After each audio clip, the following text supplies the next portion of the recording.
Hello, everybody, and welcome to episode 7 of the Hot Path Show. I'm Johnny, joined by Danny. Welcome in, Danny. How you doing today? I'm doing pretty good, I would say. Excellent, excellent. Well, as you can see, scrolling down at the bottom, we have a special announcement that we're going to be making, which is the kickoff of the first ever Turbo Makes Games slash Hot Path Show Dots Community Challenge, which I am very much excited for. But we're going to do that a couple minutes into the stream, just to give people a little bit of time to join in on the stream here. So we do have a couple other announcements and things that we will be getting through first. But before that, let's go ahead and just talk about the main topic, which we're going to be talking about in the show today. So, Danny, you want to give us a little teaser about what you're going to be showcasing for us today? Sure thing. The thumbnail does tease it, though it does tease it kind of wrong. It's not Minecraft, but we will be making something fairly close because a lot of newer Minecraft-based games work on this voxel concept a little bit, and that's often based on an algorithm called marching cubes. The more simple version of that is called marching squares, which is just a square version of it, obviously. So we're going to make a procedural algorithm that allows us to have a terrain that we can edit, and normally there's a limitation that comes with that, and that limitation is that, well, I have a procedurally generated world, but I can only see it once I hit play mode because that's when it generates. Wouldn't it be nice if I could actually see that a live preview of that in the editor before that even happens? And so that's actually what we're going to show off today, how you can easily make a system that is meant for play mode, but also happens to work in edit mode. Awesome. Yeah, I'm very much looking forward to it. I think that's one of the cool things about ECS is just, how the systems are, kind of detached from everything.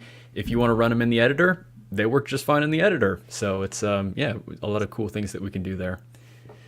So yeah, looking forward to that. So again, that'll be later on in the episode because we're going to be doing a regular episode again after we kick off the Dots Challenge in just a few minutes here.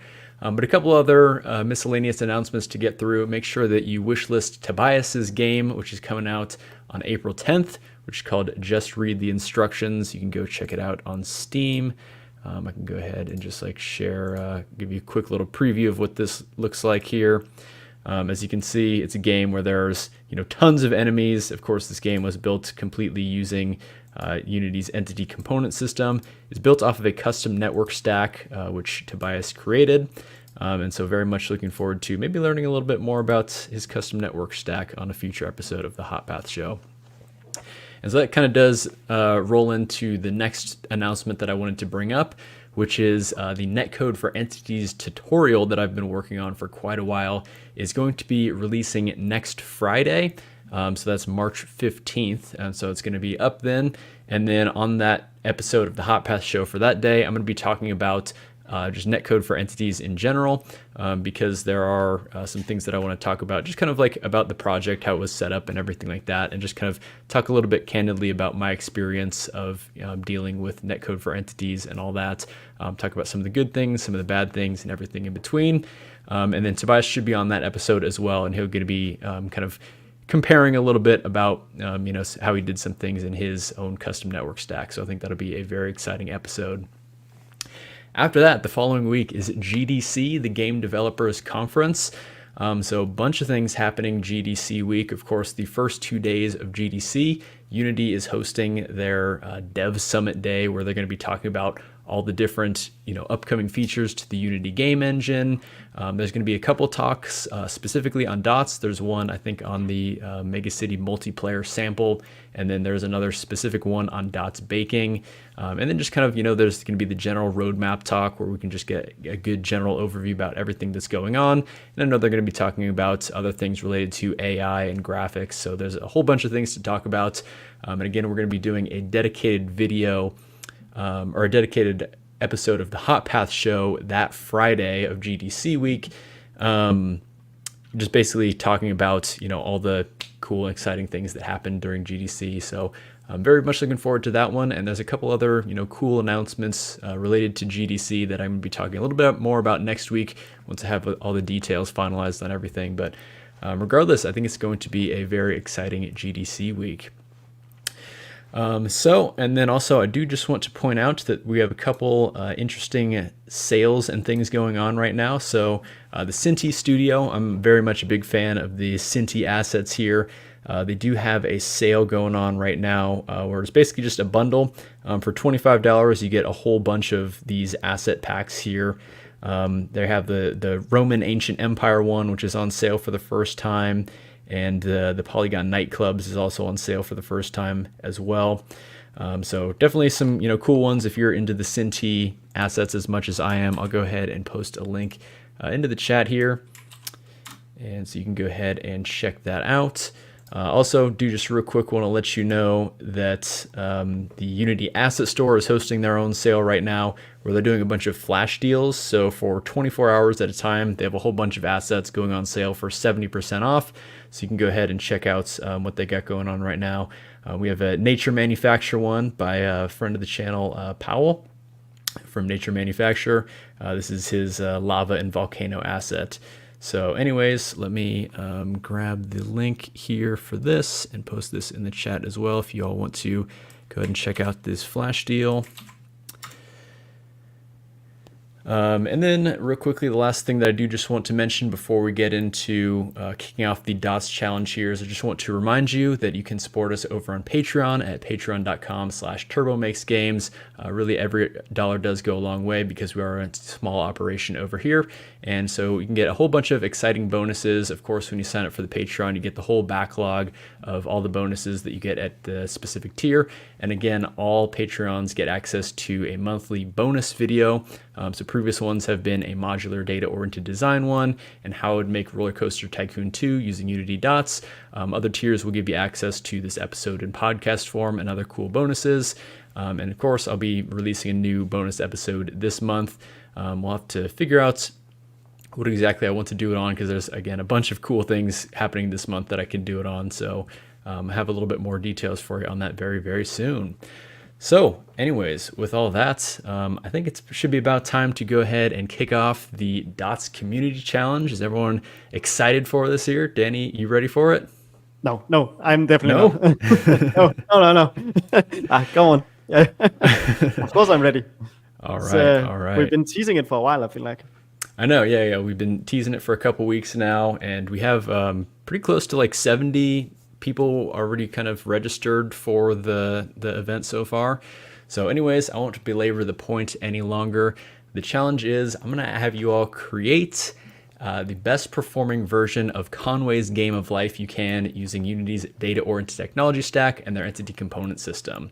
So Conway's Game of Life, I did a video making this with Dots kind of a couple years ago now. And I do think that this is going to be like a really good starting point if you haven't built anything with Unity's Dots or ECS before, because Conway's Game of Life just has like some simple rules. If you're not familiar with Conway's Game of Life, it's played out on an infinitely sized grid, and basically each cell of this grid kind of references its neighboring cells to determine, whether it should be alive or dead in the next generation. And each generation is basically just, one single update of the entire, grid of cells and everything like that. And so there's just some simple rules. I'll have all those rules listed out on the jam page, but basically, cells will kind of reference neighboring cells.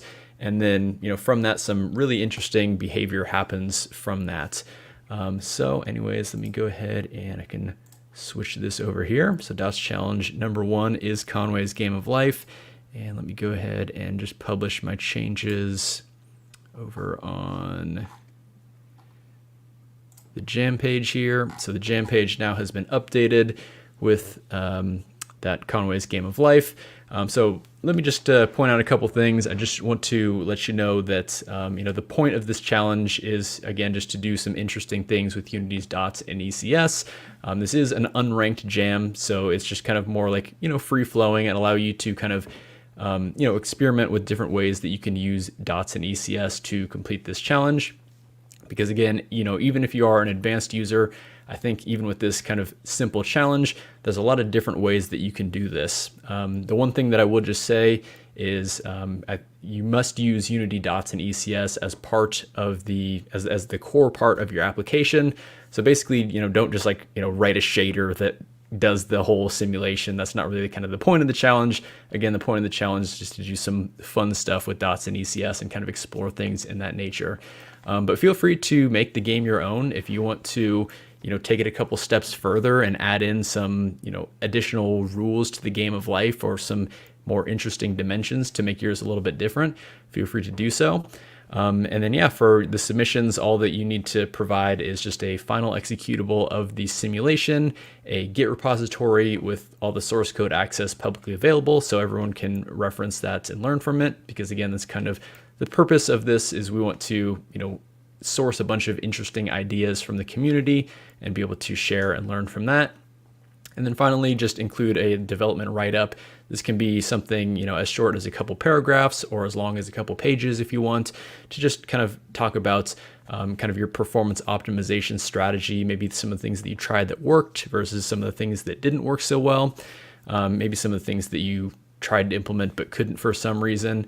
And then also just provide some performance metrics, just like some general performance metrics about, this is how many cells that you could simulate at 60 and 30 frames per second, and just note, the different hardwares that you're using. So yeah, anyways, the Conway's Game of Life, you have until the 18th at essentially 11:59 p.m. Pacific time. So that's Monday evening, not this coming Monday, but the following Monday. So you have, 2 weekends as well as a whole week in between. I think this is something that is a fairly low commitment challenge, something that you should be able to complete in your free time. So yeah, that is the DOTS Community Challenge. Exciting stuff. I also see someone is asking a question, which is from Wayne Games. ECS, is it mandatory or is job burst enough?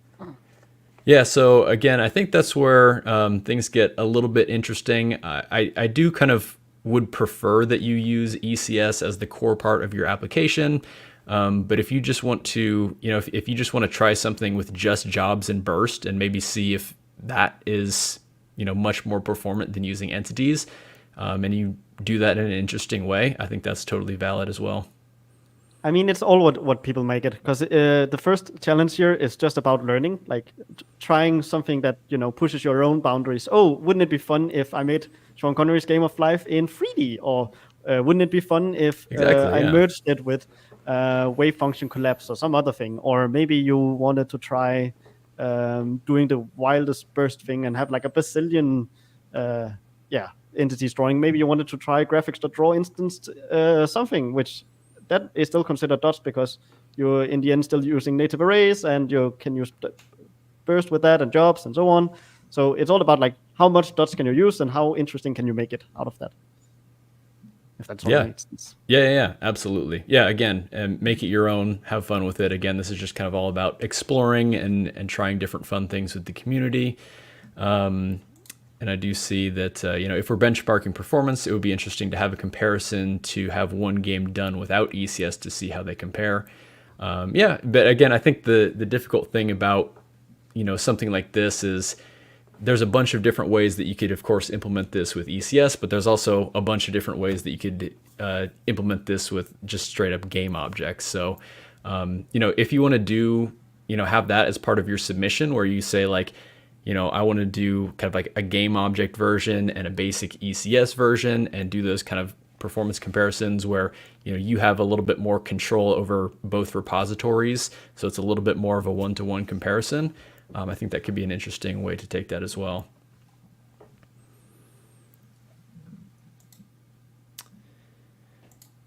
It looks like I do want to explore some compute shaders there, to be honest, as an alternative to compare against as well. Yeah, that's fair. I mean, I guess, maybe feel free to use this challenge as kind of like an inspiration to get you kind of exploring some things with some compute shaders. Again, I think the kind of theme of this jam in my mind is to kind of have something with dots and ECS at the core. But I mean, there's of course nothing stopping you from, using some compute shaders things on your own. I mean, and people can still use compute shaders to display it, or like if they wanted to do some intermediate processing that isn't related to the Sean Connery's algorithm itself, or like just to do a comparison. Like they can have if I enable this enum here, it will be in ECS mode, and then you can see the performance of the ECS mode, and then you can go into compute shade mode, and then it's the performance of the compute shaded version, which would also be kind of interesting. It would be interesting to see the performance difference between the two, especially because Sean Connery's game, not Sean Connery. yeah, I was about to say, you kept saying Sean Connery. the funny thing is, John Conway. John same Conway. Same person, yeah. I'm sure. James Bond.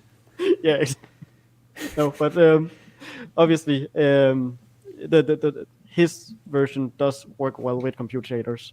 So it's more interesting to know how does ECS work in tandem with a computer shaded version. Yeah, that's a good point. That is another thing that I wanted to bring up is, with ECS, you can definitely separate the data side from the rendering side. So I think that kind of leads to some other interesting ways that you could take this. I know, as you start getting into some like the really crazy things with Conway's Game of Life, where there's like things that are, simulating over like thousands and thousands and thousands of generations, you might need to kind of separate the data update rate from the rendering update rate, because the data update rate, that might need to update a lot faster, whereas the rendering update, if you're updating that on a slower tick, maybe you can get kind of better performance that way. So that's, kind of another interesting way that you could take that.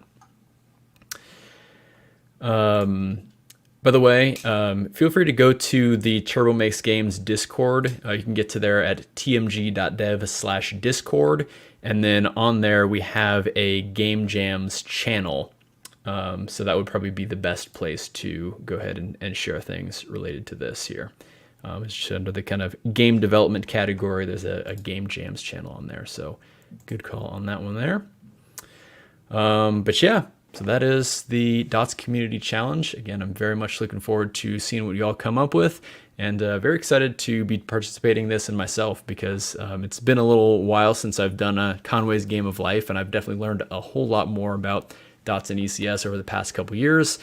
Plus, so many things have changed in the API, so I'm very excited to get back to this project and see how it compares kind of against my initial version from a couple years ago. Yeah, I'm definitely also going to be curious where people go with this. Like, will people be doing a bunch of structural changes and like, every individual one is like going to spawn in and out, or is it going to be a bunch of enableable components in a native array with a grid? Sort of like, there's so many ways to implement this still, even in the current version of ECS. So yeah, exactly. I'm very excited to see how people will end up doing it. Yeah, it's one of those things, like I have so many ideas for it, and of course, like I have, so many limited things that I can do. So it's like, why not let's open this up to the community a little bit and see what everyone kind of collectively comes up with, and we see all the cool and interesting ideas.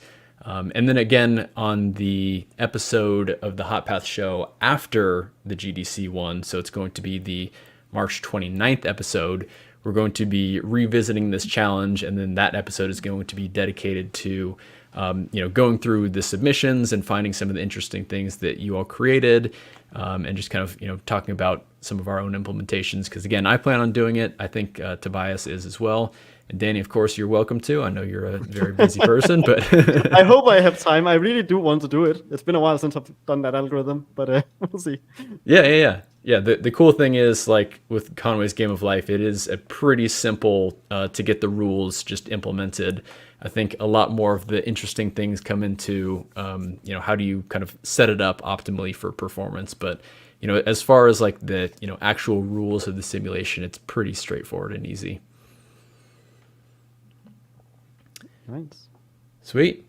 So with that, we'll go ahead and move on. So we can go ahead and get into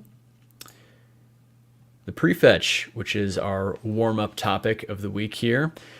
So I wanted to bring this up. I'm not sure if you had actually seen this poll here. This is a poll that good friend Jason Wyman had put up. So it says, I've seen some debate about this today. Kind of curious what everyone thinks. In a typical situation with your own project, how many lines of code do you like your methods to be?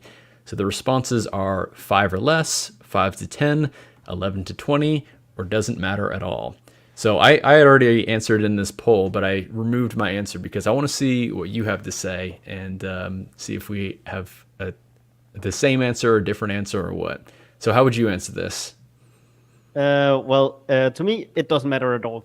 To me, the important bit is the function of what your method is trying to achieve. There shouldn't be a specific limit. Have you ever seen John Carmack's stance on this? To those that don't know, John Carmack is the guy from ID Software that made like the fast inverse square root algorithm and a bunch of other stuff. Doom, Quake. I think actually that particular fast inverse square root algorithm has been misattributed to him, but he's still a legendary programmer. I know that part, but it's he's often attributed to it, even though it's not. I think Yagni is still his though. You ain't gonna need it if you've heard of that term. Yeah.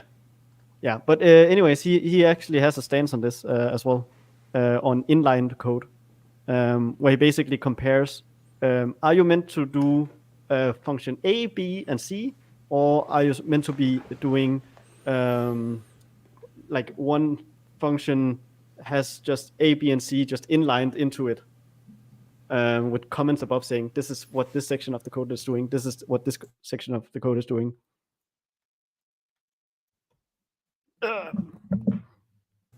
And there's a cat in the way. But his basic stance is that it often doesn't matter, and you should only really split it out when you need to. Because the more fragmented you make your code, the more the worse it gets. Because the harder it gets to debug, because you have to like look at all these different places, and your IDE will help, but the more travel time you have to spend traveling, the less time you will actually have to like look at the code. Exactly. Yeah. And this is kind of like why I wanted to bring this up as well, because I had the same response as doesn't matter at all. Looks like 64% of the people did as well.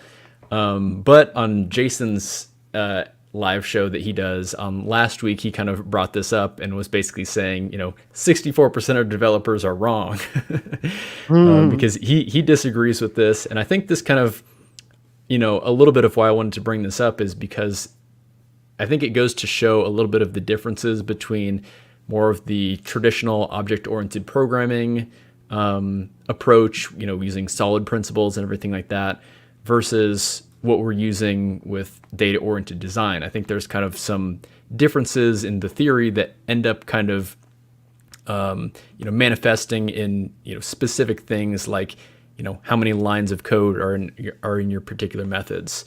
So yeah, again, my stance is, it doesn't matter at all because, I think it makes a lot sense, makes the most sense to me, to again, just, like you were saying, be able to just kind of read right through that whole method and be able to, understand everything that's kind of right there. I think one of the, issues that Jason and some of the other people on his stream brought up about, why, keeping methods shorter is kind of ideal in their case, is because they say, it kind of, minimizes the amount of scrolling that you have to do. But in my mind, it seems like there's actually kind of more scrolling and more jumping around because, the methods aren't necessarily guaranteed to be in order always. I mean, you can kind of do your best to rearrange things. So it's like, this method calls this method, and if this method calls a method, you can have it right under there. But I mean, so often it's just easy to insert one thing here, and then all of a sudden, your methods are separated and you have one thing way above, even if it gets called later on.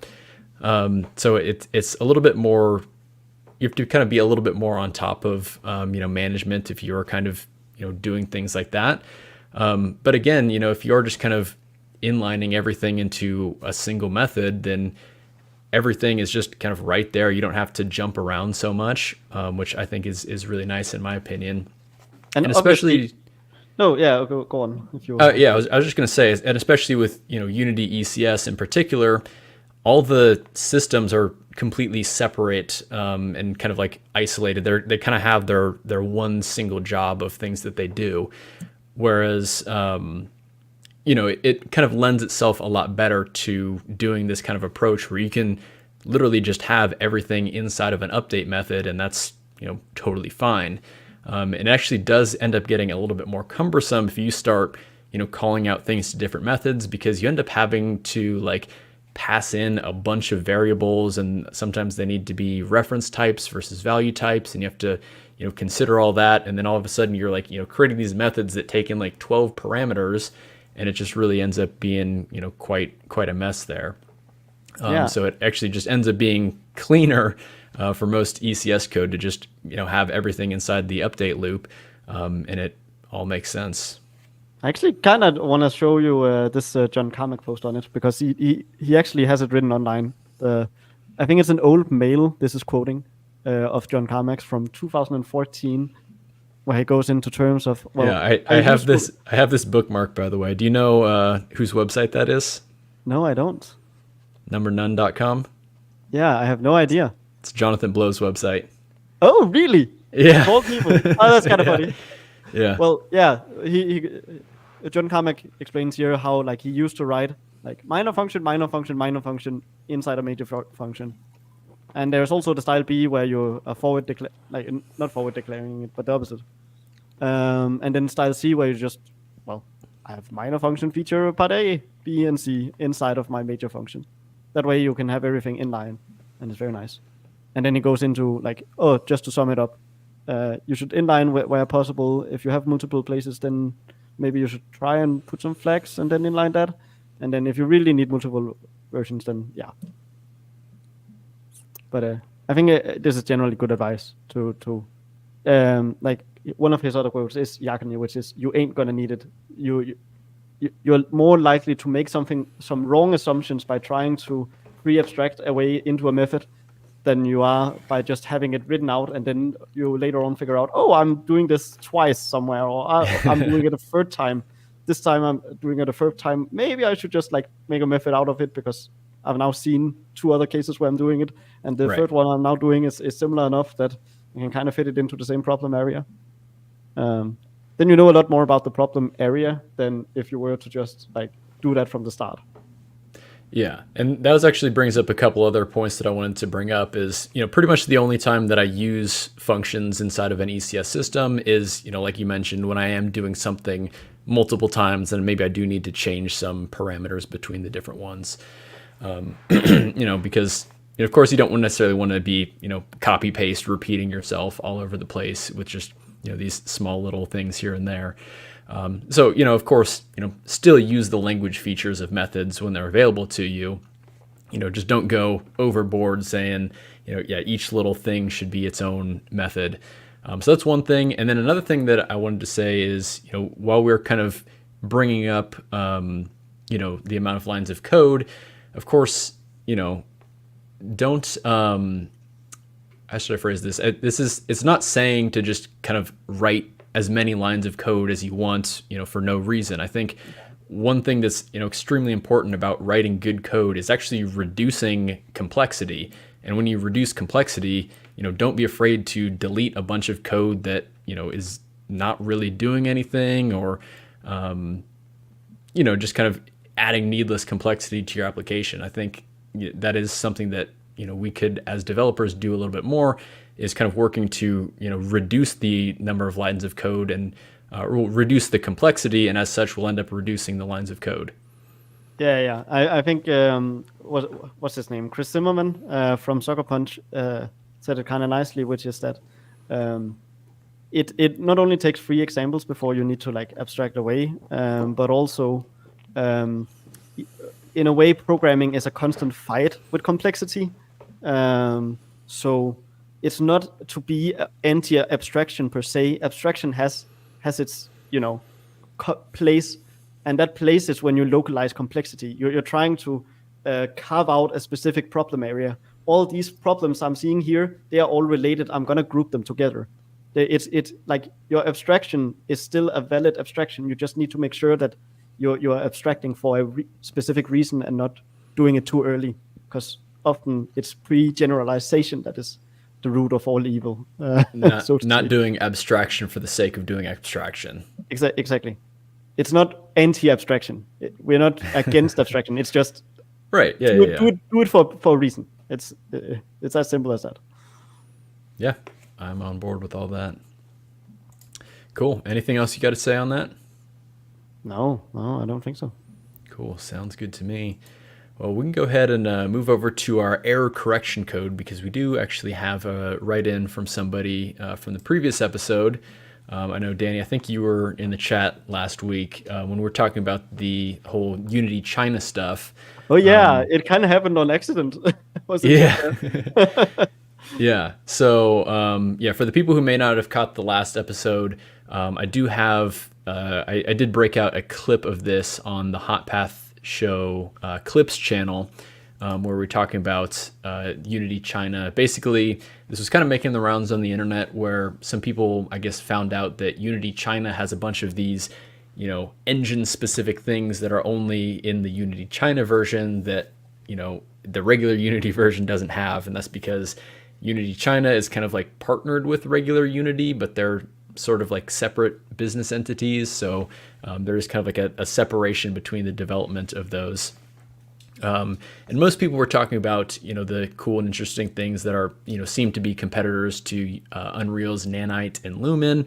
But there were some, particular things related to dots and ECS that they're trying to change and everything like that.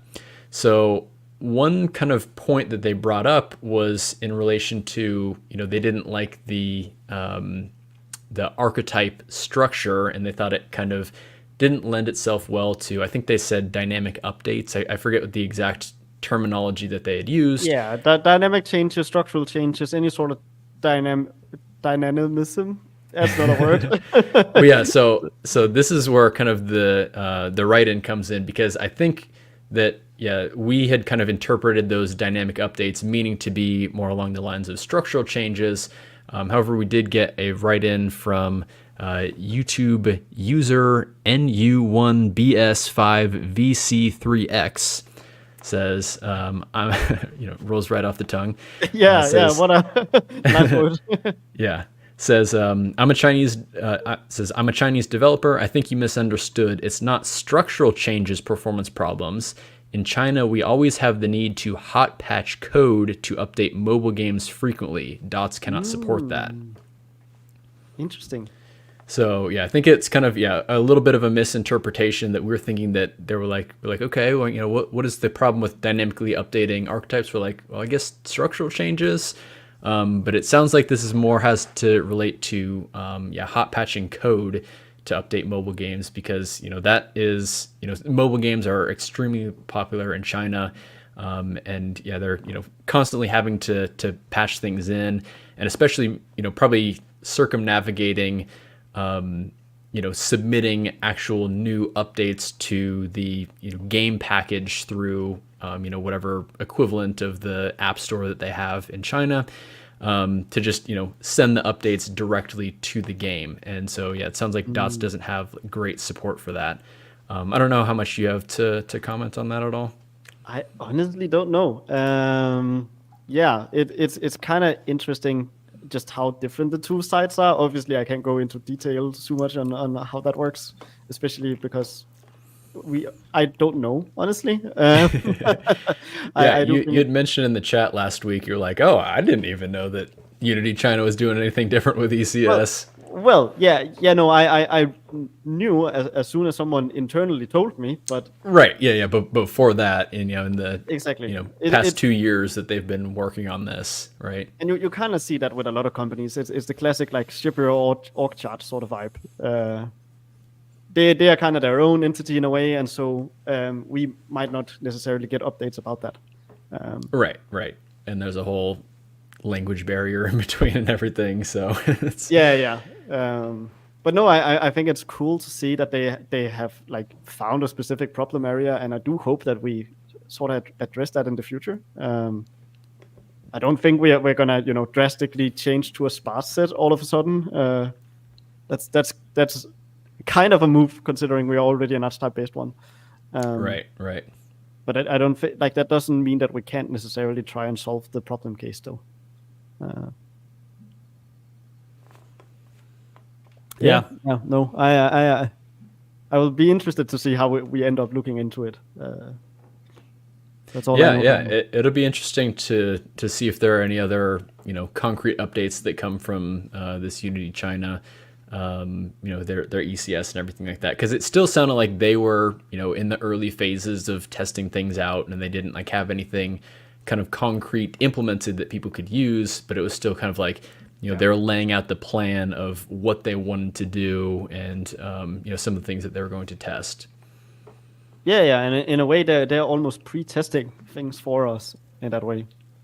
Yeah, no, I find that great actually, because it means that whatever they do of wrongdoings and well-doings, we can take that and put that into the actual engine for everyone to use instead of just China. Yeah, certainly.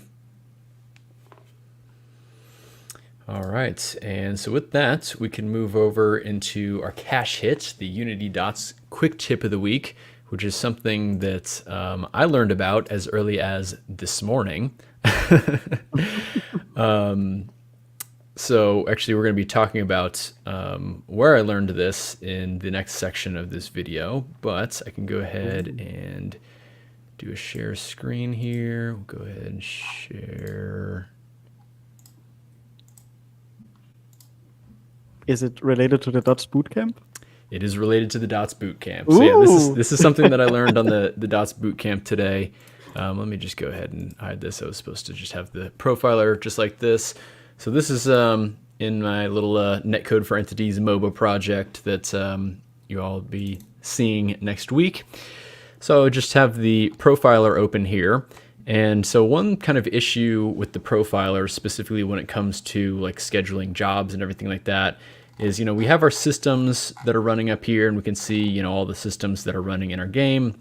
And of course we can, click on these, get a little bit more information about them.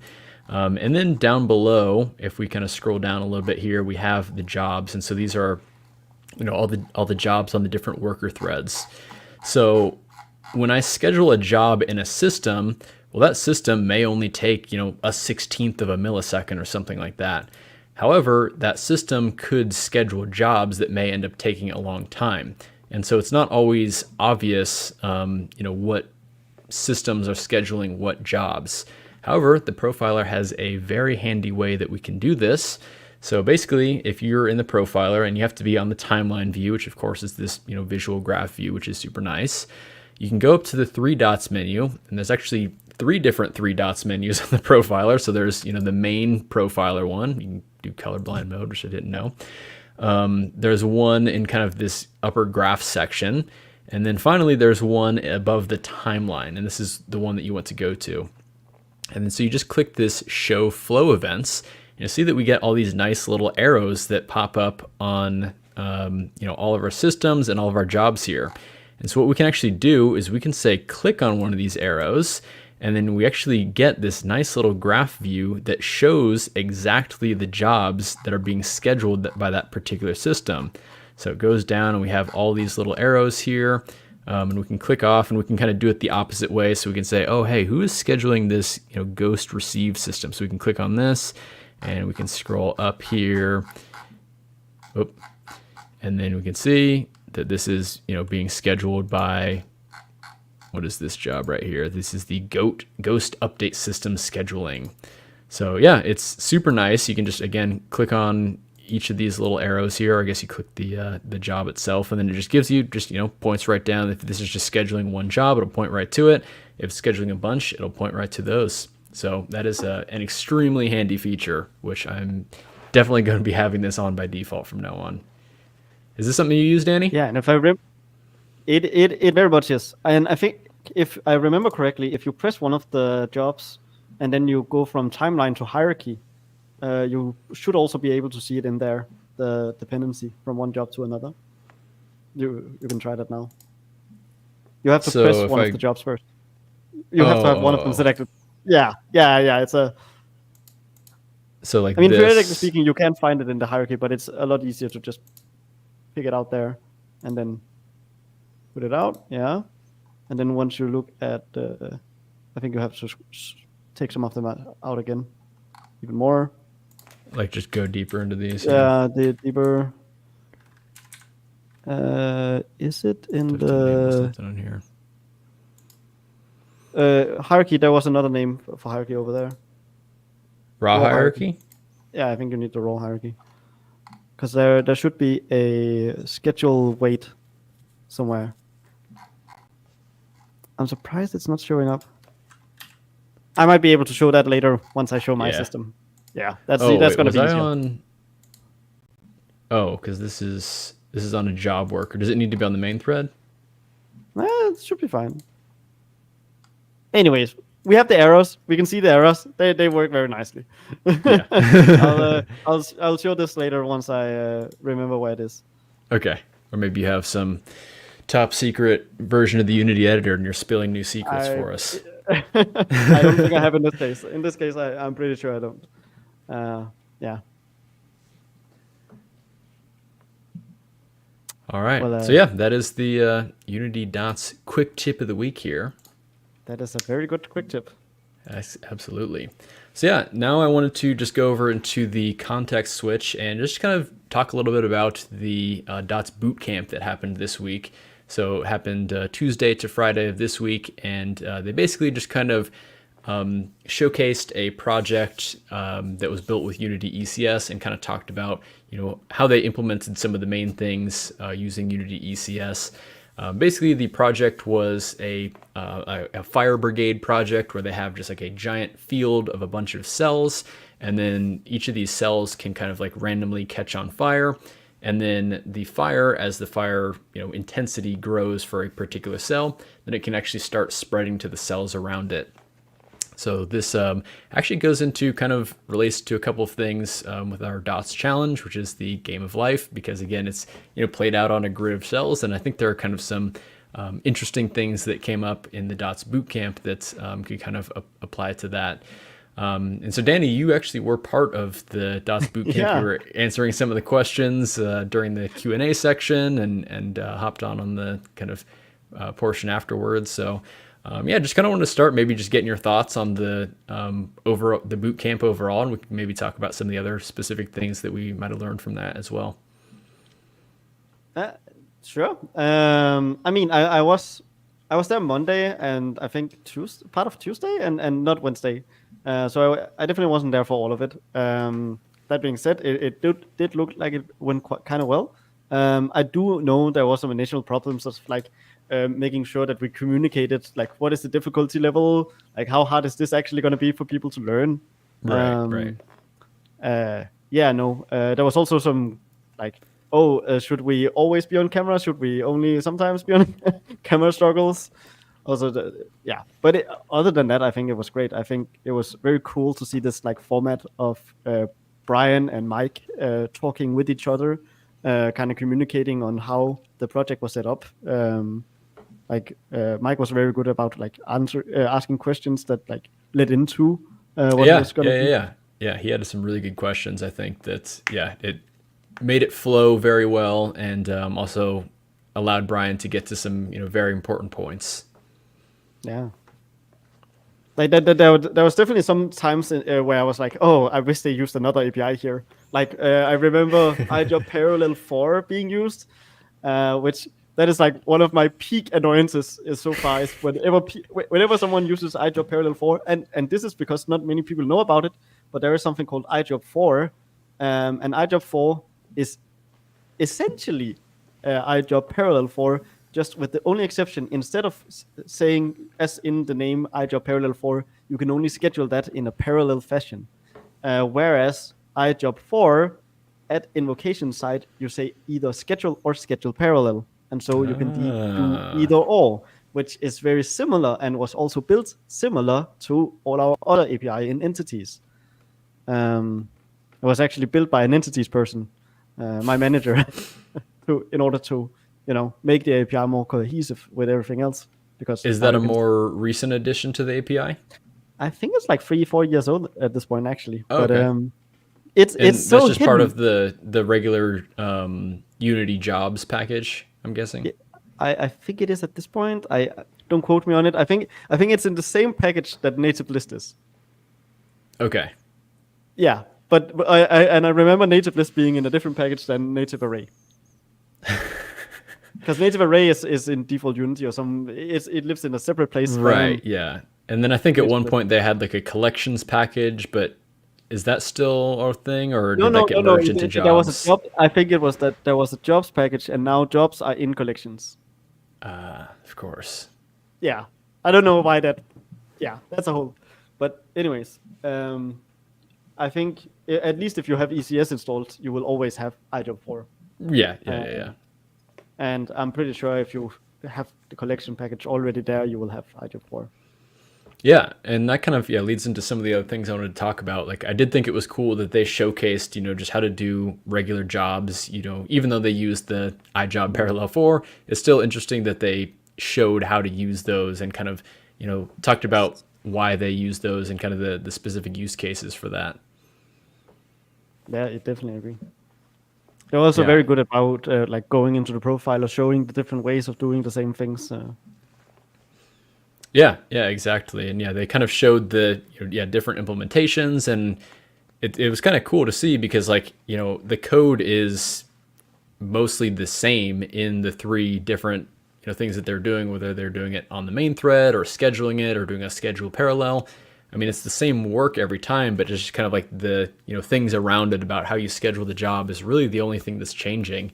And I think that maybe did a good job to kind of showcase, oh, we're just writing the same code. We just have to like put it in this different way, and just schedule it this way, and then we can kind of immediately get some performance benefits out of it. Or maybe we decide not to use that because again there is some overhead with scheduling jobs, and they did kind of mention that a couple times throughout the boot camp, to kind of watch out for things like that. Yeah. I think they also had some really good explanations of when to use one thing over another. Because the problem a lot of the time with dots is you have to answer. Like whenever someone goes with a question to you, you have to answer. It depends. That's what I Like was seeing a lot in the Q&A. You guys were like answering the Q&A throughout, and like someone would ask like some specific question, like should I use this over this, and then it depends, but here's some context. yeah, exactly. Like especially my answers, I would always go, well, it depends, but okay, in these two common cases, this is the what Right. you're gonna have to do, and the recommendation. Because the problem is like, should you use schedule or schedule parallel? I don't fucking know. Do you have one entity or 2 billion? Like, Yeah, it so all yeah, no, and depends. also like, someone would ask, a struct, should a bool be inside of a struct, or should you use enableable components instead, and when to use one over the other? And even that question, the answer is actually technically it depends, because there are scenarios where the bool in a struct can actually be faster because you might be counting the entities a lot, in which case counting will have to complete all those jobs that are changing enableable components, and that actually has a cost to it all of a sudden. Whereas if you were just using bool, that is free because you're not changing those states at that point. Right. Yeah. Yeah. I Um, think that actually just kind of demonstrates, some of the quirks with data oriented programming in general, because there's yeah, not necessarily like hard and fast rules of, you should use this over this and always use this specific design pattern. It's more like, when you're doing data oriented design, you're analyzing every single individual problem and saying, okay, what is the best way that the in the computer is given going context. to, Yeah, in the given context, is the computer going to process this most efficiently, store it and process it most efficiently. I, and I don't even think it's actually honestly only about that. I don't think it necessarily is how is my computer gonna process it most efficiently. Sometimes it's also how is this program that I'm writing gonna be written most efficiently. Like how can I in the quickest way type something and it just works. It works so fast that it's good enough. Like it's not only about like trying to get something that works in like the most performant manner, because you're not Yeah, that's often a good trying to point achieve the because most performant point. that's a good point because taken to the extreme, write your program in binary, right? Yeah. Oh, all programs should be written in C and assembly. That's not the point. The point is that it's written in a not so stupid way that you try to like do all these structures around it. Like, did you just like look at your problem? What is the data we have? What is all my inputs and what is my output? Like looking at drawing a GUI system. How many layers do I need in between? Because okay, maybe my input is I want to draw a square, a quad on the screen because that's my main menu, and some text on that. Like that's my input. Okay, sure. How do I want that API to look? Well, I want it to look something like this: draw square, put in some text, something like that. That's the input, and then the output is going to be some drawing commands on the GPU. That's your data. Like data can also be an API, and then like the data-oriented aspect to it is just realizing that it's trying to be so as efficient as possible in trying to get from that step to the other step. Don't try to build all these like weird structures in between. Just try to like do the transformation of one of Right. the API input point to the actual out point. And then as long as you have a mindset of constantly trying to like refactor and like localize complexity, then you will sort of like figure out, oh, well, all of this rendering code I'm doing that can kind of be grouped into one. And then like you will build the layers in between dynamically as you go when you're like building from naturally both emerge. Yeah. Exactly. Yeah, so I think data-oriented design is not necessarily only about the CPU. It's just about like removing all the cruft around the problem. You want to try to solve the problem in as minimal a way as possible by looking at all the data in its entirety. Yeah, I think that's very sound advice. And then, yeah, as far as like any other interesting things that came up during the DOTS bootcamp, I think one of the interesting things for me in particular, again, this kind of ties into maybe some things that might be interested to investigate during the Game of Life challenge, is kind of how they went about, referencing other, tiles surrounding the, whatever tile is on fire. So they basically just stored all the, did they store like the fire values in just a big array? Like the heat values? Yeah, I think they basically like stored all the heat values in just one like big array, and then just based off of, whatever index a entity was in that array, they could just key into that array to kind of avoid the potential random lookups of you saying, looking at the neighbor entity, what, if you like hard code a reference to that entity, then, you go to the entity and you do a random lookup to see whatever its, heat value for that given frame is.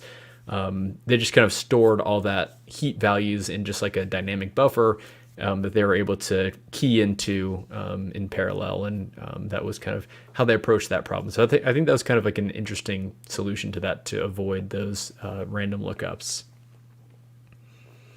Yeah, no, totally. How about you? Was there any other kind of parts of that you found interesting? I know it's kind of a lot of basic stuff for you for the most part, but was there anything interesting you're like, oh yeah, that's kind of cool for this particular case?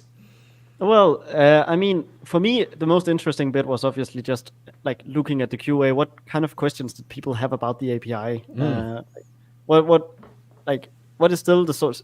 Because I've seen the questions, some of these questions a lot like prior to this bootcamp, like the one about should I schedule parallel? Should I put bool in the structure, or should I use an enableable component? When should I use a structural change? When should I use an entity command buffer? Like a lot of these problems come over and over again, and I think that's like a tell to us that we at the very least should maybe have a better manual, but also like I find it interesting to see what is also just a common struggle to learn when it comes to data-oriented design, because like when it comes to data-oriented design, you're always going to have to figure out how multi-threading, when should I do a multi-threaded solution versus when should I do a single-threaded solution. That's not discrete to dots. That's discrete to any sort of like, problem that is large enough. Yeah, totally. But, other than that, the project itself is obviously fun, and it's kind of gamey, but I do also kind of hope that we have more game-like examples in the future. Yeah, absolutely. And yeah, that's kind of like one thing that I'm kind of trying to do with my tutorials, especially like the netcode for entities one. Like, of course, it would be, easy for me to just like, make a simple little setup where we get a couple guys in a little arena and they can move around each other. But no, it makes it a lot more interesting and practical if I, actually add in some like combat systems, and then, start to deal with all these, weird complexities about, what happens when, you like, how do you actually, shoot the other enemies, and how do you just keep track of like little things like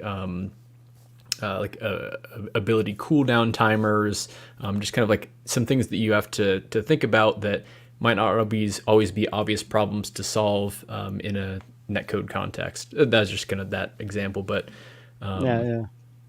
yeah, it just kind of makes sense to have more like, an actual game project to reference for a lot of these, little things. Exactly. And at the very least have like a game loop, the classic like, oh, well, I need some input and I need some, probably maybe a menu. I need a camera that moves around. I need some things that spawn in and out that are dynamically changing. Maybe I have some stats on some of the things that I'm doing.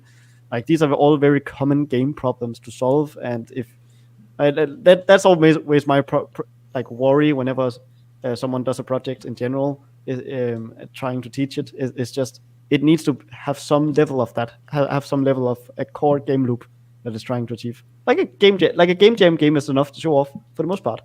Yeah, totally. That has to have a game loop.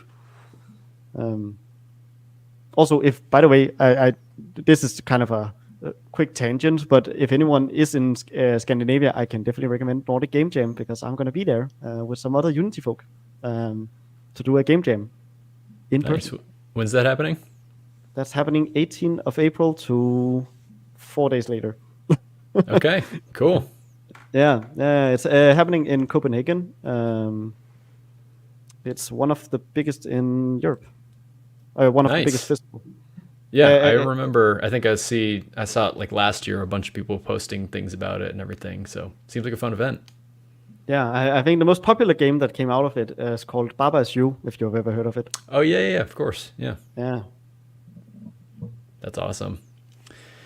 So yeah, that was kind of what I wanted to talk about on the Dots Bootcamp there. Again, the replays of the talks are available on the Unity Learn platform, so you can check those out. Unfortunately, I don't think they have the Q&A portions of the bootcamp up on that platform, which that honestly I thought was the most interesting and valuable part of the bootcamp. So me too. A little bit unfortunate that those aren't up there, but maybe we can petition to get those up there soon. I hope. I will see if I can get them up. Or nice. Sway someone to it. But obviously Awesome. I can't give any promises at all. Yeah. Okay, so that is our context switch. So now we can move over into our instruction set, the ECS procedural generation in editor. I know you were just getting this project ready as we were when we were about starting, to go live here. yeah. Luckily, I have gotten the project to work. But when we were just starting the live, the project, I wanted to copy it over because to the people that don't know, and I'm gonna actually share my screen now. We have actually, if I quickly share my screen. Yep. And by the way, if you do have any questions related to anything that Danny is showing here today, feel free to just go ahead and drop those in the comment section, and then we'll go ahead and address those at the end of the section of his little showcase here. Yes, it's always important to note because it doesn't maybe always look like we are answering the questions in chat, but we're always reading them. It's just the case that we can't do it directly. We kind of have to wait, otherwise it's gonna destroy the work, like the flow of what we're talking about. Yeah. So anyways, I'm gonna quickly show here, and this is kind of the reason that I was a bit delayed. We have episode 3 up here, and we have all the other episodes on github.com/thehotpathshow. This nice little GitHub repository. So I just wanted to make sure that we have a episode 7, and that I cloned that correctly and pushed it and everything. And also that the project was clean enough because I was doing some other changes and like reworking the graphics. So if you notice today, the graphics are actually different than the last time I was showing off the same project, because this is the same project as I've previously shown off in like episode 3, I think it was, when I was doing UI Toolkit. Because if we look here, this is the project, and look, the assets are darker than they were before. I redrew them because I was annoyed at the other assets. Also, I don't know why I insist on drawing my own assets. I guess it's because then I have ownership of them, and therefore I can release it to you guys. I'm not an artist, but Danny, like your connection is breaking There's some up a shading little issues bit, here, by the even way. kind of something related. Yeah. Oh, it's breaking up. Oh, fuck. I wonder if I can open Task Manager and kind of close down some. Would you also be able to change your display scaling a little bit to zoom in too? Of course I can. Sweet. Okay, there we go. Display settings. Nice custom background. Yeah, well, I had to. I'm competing with you in a way. But all the cool custom stuff you have. Do to 50%. Yeah. There we go. Hopefully that's good enough. And looks great. I'm gonna quickly. Ooh, my computer is not happy. Okay, now I have a problem because Chrome is going to be the most beneficial one to close. The only problem is that's Chrome, and that's also where I'm streaming from. So, I was going to say, yeah. Do you have any miscellaneous tabs that you can get rid of? Probably. Your connection does seem better right now, at least. I'll let you know if it drops again. Yeah, let's hope it's good. Maybe I should just make sure to not talk that fast. Is it okay now? Yeah. Okay, it's good. Anyways, I think there's a delay, but yeah. It's so fine. This is our scene. Yeah, I mean a delay we can live with. Okay, so this is our scene, and if we look, this is a sub scene, and on it, and hopefully the resolution is good enough that people can see it. Is it? It looks good to me. I think it'll be fine. Yeah. Awesome. I will quickly make sure I don't have a cat in the way. Yes. Okay. So, like we saw last time, and to the people that also did not see it, we have this little game where one can like draw this like procedurally generated world, and we can see it's procedurally generated because different ores show up. There's like something that looks like water or nectar or whatever, and some ore here, and like it looks a little different. Some mined out stuff here, and we can also see that we can change to all the different materials, and they kind of merge together. The glitches that you see is just me drawing very badly. It's not actually to do with the programming, which is the point of the show. So it's fine. Yes. So the way that this is offered, oh my god, my cat is annoying me again, is not related to the canvas, but it is related to the marching square grid offering. So we have this game object, and on it we store something called sets. And what a set is just a marching square set. Because the thing to understand about the marching square algorithm, and this is obviously not related to ECS, but I do need something to show as an example, so I'm going to have to explain marching squares for you guys. Is you have this grid of nodes that determine the material. Right now, what you're seeing is not a debug display of the material values. Obviously, you can see it doesn't change the material values here, but it is a fact of if we look at a square, and what makes up a square is this here. Like this makes up a square. So the material of this little node here is going to be of one of ore, like a iron ore in case. And then if we look here, these are all going to be stone, like filled in stone, these 3 nodes here.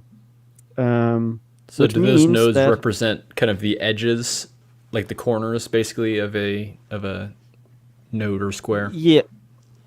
They exactly. They represent the corners of a tile that is like one of 16 different options. Because obviously, if you take these 4 states here and say whether or not there is a value, you're going to end up with 16 combinations of on and off, because there are 4 corners, and therefore you need 16 combinations of textures, where if all of them are 0, you draw nothing, and if all of them are 1, which is a value of 15, you will draw a filled-in section. In this case, if the 4 nodes I'm selecting now, you can see I'm drawing half filled-in section, because these 2 are going to be 0, 0, and 1, 1, and therefore I picked the tile where it's filled in on one half and not on the other half. And for the iron ore, I'm going to have to inverse that. So it the iron ore itself is only going to draw where it has filled in section here, but a non-filled in section over here, if that makes sense.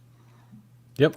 And that's kind of what this is about. If you notice, there are 3 sets in here, and this is sort of the raw data representation of our problem area.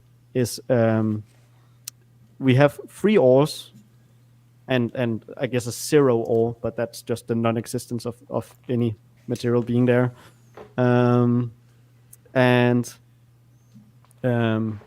If we look, there's a tile set now of 16 different combinations, which all map to a texture. So if we quickly look here, you can see this is the 0 option. This has 1 bit enabled, and 1 bit is always the bottom left corner, right? Mm-hmm. And then the next bit would be bottom right corner, and the next one would be 3, where both these bits are on, so therefore it's the bottom is enabled. Then it's going to be the next one, then the first corner again, then that corner, and then where 3 of them are enabled. You can sort of see how this texture is set up in a way where exactly. it's representing the bits, and obviously the last one is going to be totally filled in, and then you have a similar scenario but for the ores. Next one, yeah. And water as well. The water looks so cool to me. I was gonna say, I think, when you kind of scrolled past the whole section of water, like it looked cool, like everything was kind of flowing together, like all the lines lined up and everything on the different tiles. Yeah, it was very hard to make. I will say. Anyways, sure. So that's kind of our like raw ore set, so to say. That's why they're called set. It's a marching square set, I call them. Also, my mouse is flipping out right now. Then we have something called the sprite target prefab, and we have a grid lock prefab. And I don't even remember what these are, but I will quickly see. They seem important. Actually, I don't think they are. So let's just ignore them for now until we see them pop up in code. And there's not anything else we actually need from an offering point of view, because the next element is just making sure that we, in this grid, that we can see selected now. And this, by the way, is very, very satisfying. Notice that I can click in the editor and we're not in play mode, and everything is showing. Which means that we now sort of have a like pre-rendered view of what our generated scene is going to look like. And that's going to be some of the code I'm going to show soon. We can kind of see it's split into these 3 layers. There's like one here, one there, and I don't even know if the third one is that a third one or is it the second one? I think it's just the second one. Hard to tell. Not behind it. Because here the thing is, obviously 3 separate textures can make it at the same time. Like you could have a third corner here that is water, and therefore I would need to draw 3 at the same time. Fourth one could technically happen, I suppose. I don't know what's going to happen at that point. Oh yeah, there are only 3 materials, so that could never happen. And my cat just pressed me into this. That's kind of funny. Yeah, you can see here, it's because a tile has a carver and has 2 different materials on it that can go behind it. A carver is just the stone layer. There always needs to be a stone layer. That's just how I built it. There's no real reason for it. Now we have the data part of it. Obviously, you can already see what the output part of it is going to be. Now let's see the system part of it. Oh, well, I guess I will quickly show the baker for it. Because if we look at that asset that I was quickly looking at, and I guess the sprite target prefab, I now know what is. A sprite target prefab is for every single tile, I'm just spawning this prefab, and then I can, from that, say, well, this here is the carver, so it has tag type carver, and this here is the material A tile, and this here is the material B tile. And the reason I'm doing this is because then I can have a baker, and on that baker, I bake everything that is a marching square tile layer offer, which these are marching square tile layer offers, and say, hey, well, you are a carver. In that case, I'm going to add the marching square tile carver tag. So that means that any of these tiles, particularly this tile here, will end up being something that has a renderable, so therefore it has a local to world. It has a material override corner strength. I used this originally. I technically don't need it anymore. A material override offset XY and scale ZW. And this is relevant because the way sprites work, I will show in a second. Where I offer in the textile size, etc. Again, I will show this in a second. And then at the very least, as I said earlier, we have a tag type. If it is a carver, we add the carver tag. So that we can query for, we can initially spawn out all the tiles just up front. And then I can just do a query saying, hey, loop over all carver tiles. Hey, loop over all of the material A tiles, all the material B tiles. This is a case where it does actually make sense to have different arch types for the free, because it means we can query quickly for 3 different layers. Yeah.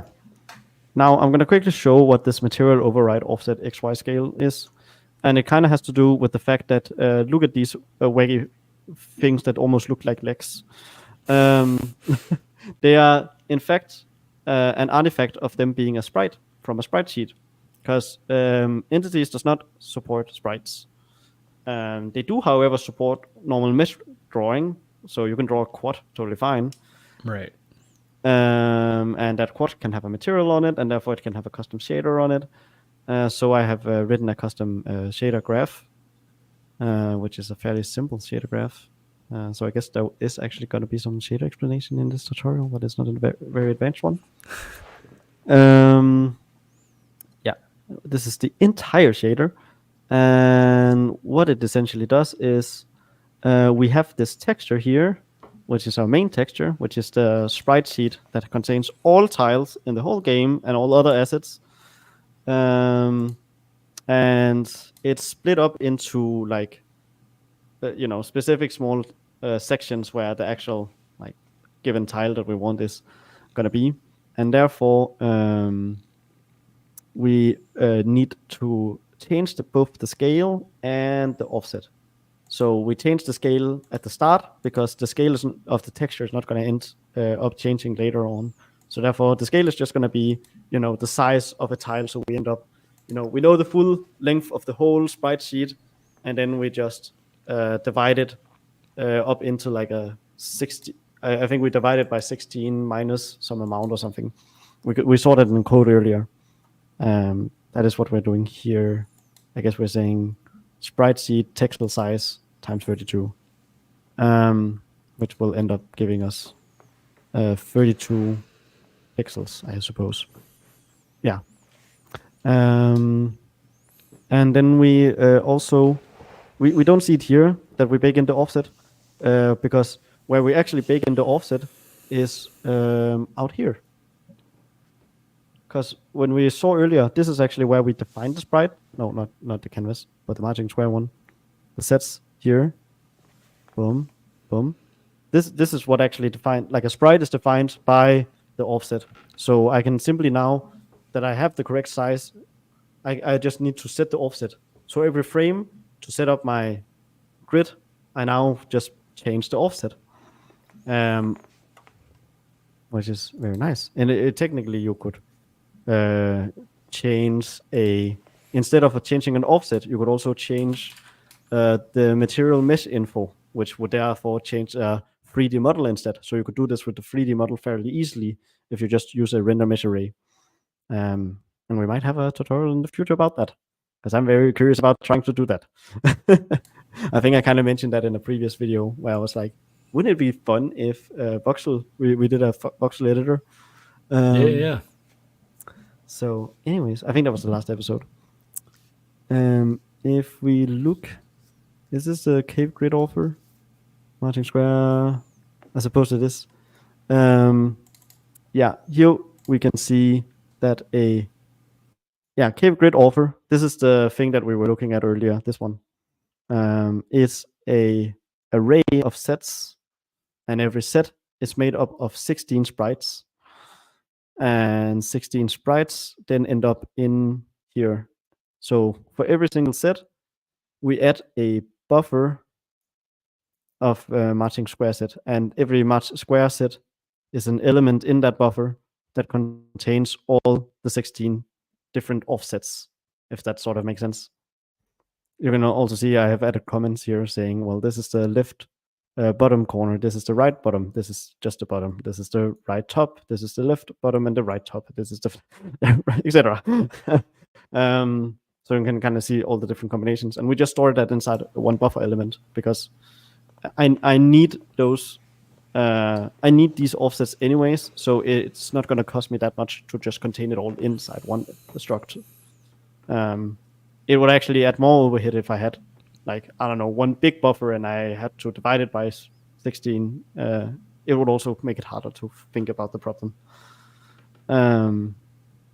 So by sort of doing this manually, it certainly makes the code a lot easier to read.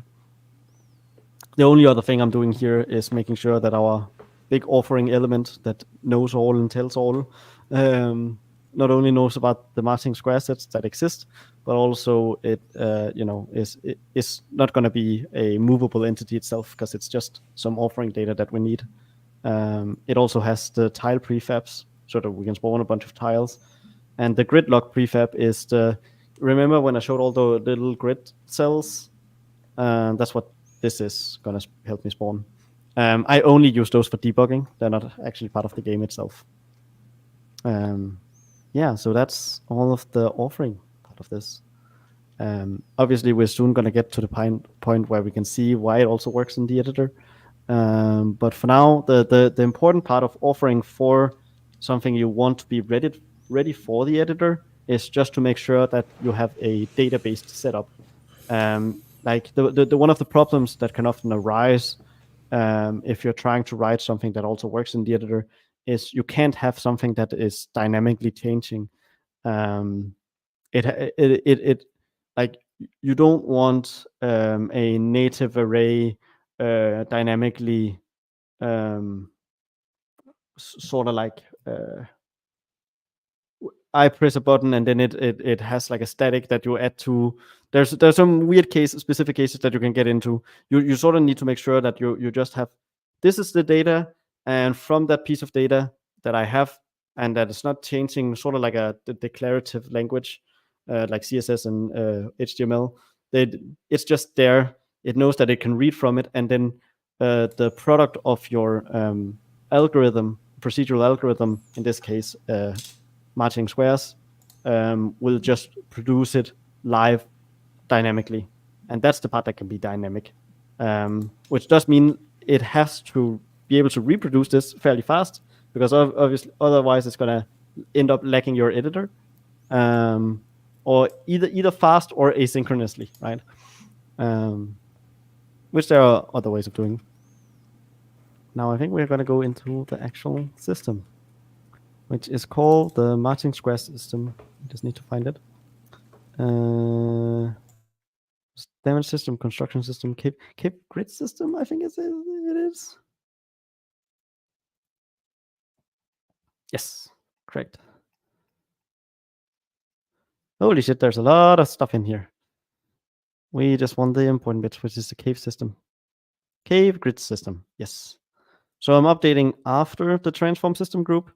And this is because before the transform system group is when all of the local transforms can be updated. Afterwards is when you can modify any local to worlds. So if you just want to modify the local to world directly, you need to do it after the transform system group. And there's some code that's going to be in here that's going to change the local to world. Okay, so there's a bit of utility functions in here, but those we'll get into later when we actually go to read the code. So on startup, what I want to have happen, and just for now, think of this like a normal system. Do note that this system is actually also running the editor. but it's also run in play mode like normal. So we had that grid system that we had earlier, that offering element, and as soon as we enter play mode, that's when we're actually going to generate the procedural map. Similar to how when you play Minecraft or something else, you only want to generate it when you actually hit create new world or something. So this generation step does actually happen in play mode, because that's where you want it to be, because you want the user to be able to type in a dynamic seed or something. So okay, we add a new singleton, and this singleton is actually what stores our cave grid. Our cave is made up of a grid list and a tile list, and what these two types are is basically just a wrapper saying, hey, this tile list contains every single tile in there, and the grid list is going to contain every single grid node. So our grid node is what actually contains our data. That's the four corners that we were talking about earlier. Is all contained inside one contiguous native array. And to get the width, well, in this case, I've chosen a constant width. So it means that there are going to be 20 grid points from one end to the next end. And we can actually see that when I went into play mode here. I'm going to try to do it slow because I know encryption and I know the compression can get bad if I move too much. But if we look here and I go into grid mode, you can see that's 1, 2, 3, 4, 5, 6, 7, 8, 9, 10, 11, 12, 13, 14, 15, 16, 17, 18, 19. I must have miscounted one there, but that should be 20 from end to end here. And you can see it skips over every other one because that doesn't count. So that's what this array is. It's going to be a width of 20, and then it's going to be height by the grid length divided by the width. And the width, this also means that naturally what happens is if I were to expand the array here, it will just naturally grow downwards. It means you can have an ever expanding downward cave. And you could do a similar thing in Minecraft, by the way, when you have a 3D voxel grid, where you can make sure that it grows in specific directions. Which is very nice. Okay, so let's go down again. It does get a little complicated. But yeah, that's why we are allocating the grid. We're allocating it as a size of the width and the default initial row count, which is 128. So it's 128 rows down of grid nodes. Which also means that because it's 20 grid cells wide, it's going to be half of that amount of tiles in it. No, not even half. I guess it's going to be like -1. Yeah, because it's like obviously a tile needs 2 cells, but then the next tile will reuse the previous one.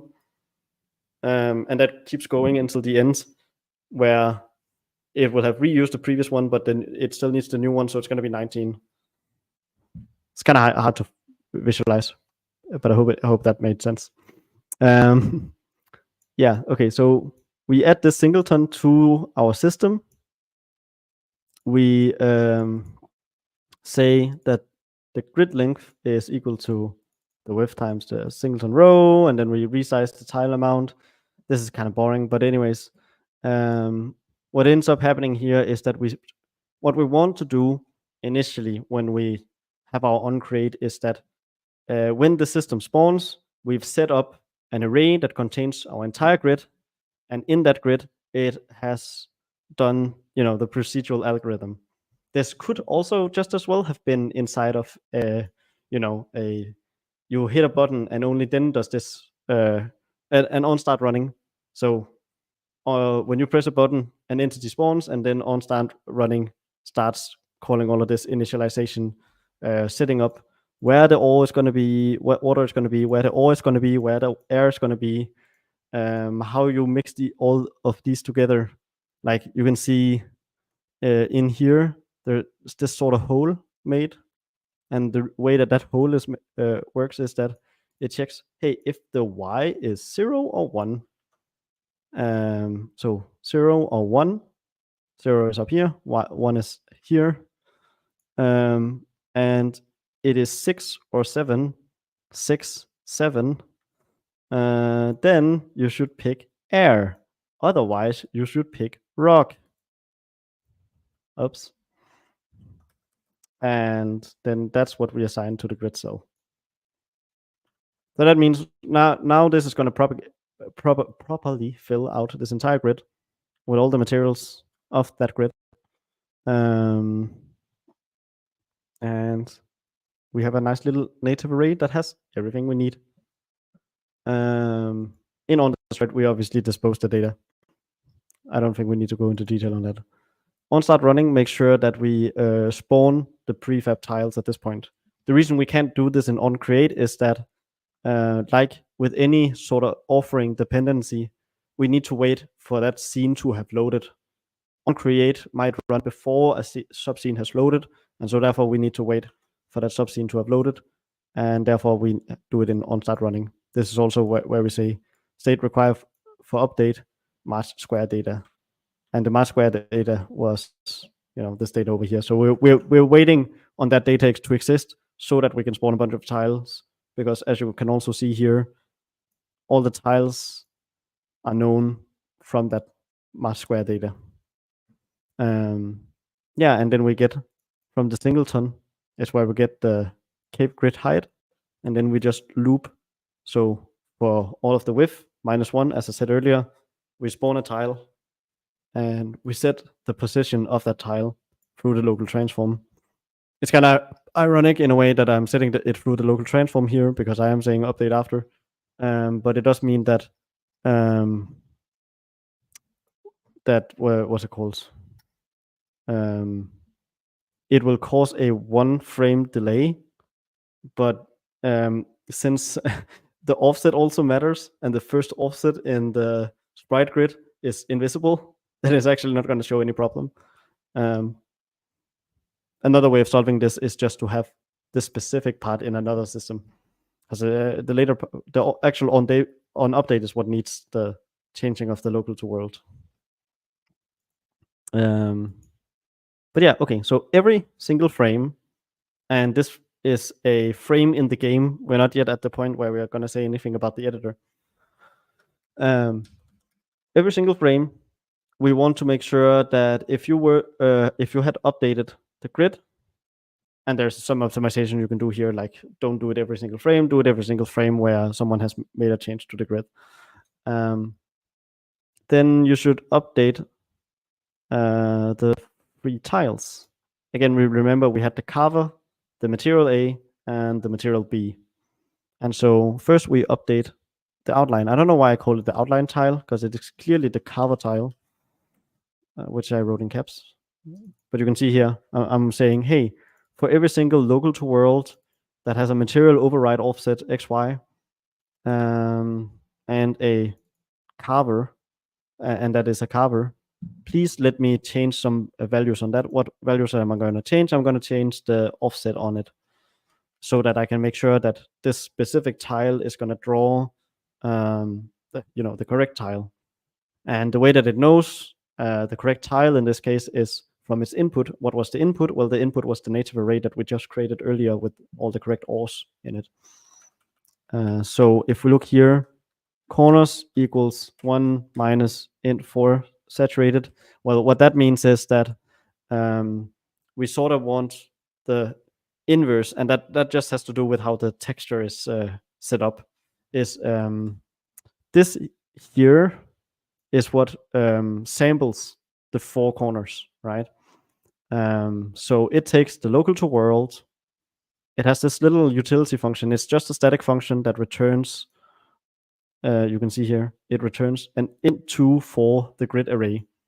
It's just a typed version. It is literally just an int2 that it returns. It just makes sure that it converts it correctly. Because one of the annoying things when you have arrays like these is it can often get very, very hard to figure out, oh, do I currently have an int2 that is pointing to the tile, or an int2 that is pointing to the float to the what's it called, like the grid cell, because they are offset. Like the tile is 0.5 coordinates different than the actual like grid cell. That the two are different. Right. The origin of your visual representation of the tile, you mean? Yeah, exactly. So that's why there's a typed version here saying, well, this int2 is for a grid array. So local to world to a grid position, and that's get corner values. You can see that this takes in an int2 for a grid array. And that therefore makes sure that you always pass in the correct sort of coordinate to it. That's nice. Yeah, it's my own little custom way of doing this, but I do like it. So this gets me the 4 corner values for a given tile, because again, this is gonna loop over every single tile that is spawned, every carpet tile in particular, and then this here makes sure to convert it to a grid position, specifically the top left grid position, and then this samples the corners. So the top left, including +1 plus the width, so it goes down 1, and plus the width +1. Therefore, you have the 4 corners. And then that will give you a value of either 0, 1, 2, 3, or 4. And I think actually to quickly show what values it will give, I have an enum.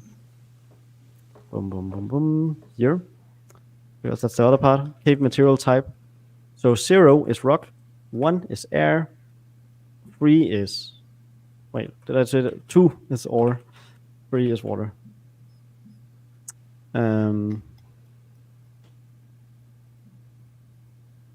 Yeah, good.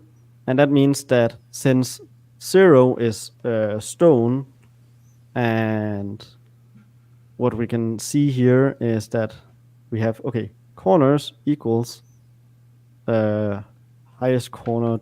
Oh wait, that's later. Never mind. Yeah, here. Yeah, we have the corner, and we want to make sure to draw the one where this. I always get these two flipped. I guess we can see that by the texture. Actually, it's a little easier.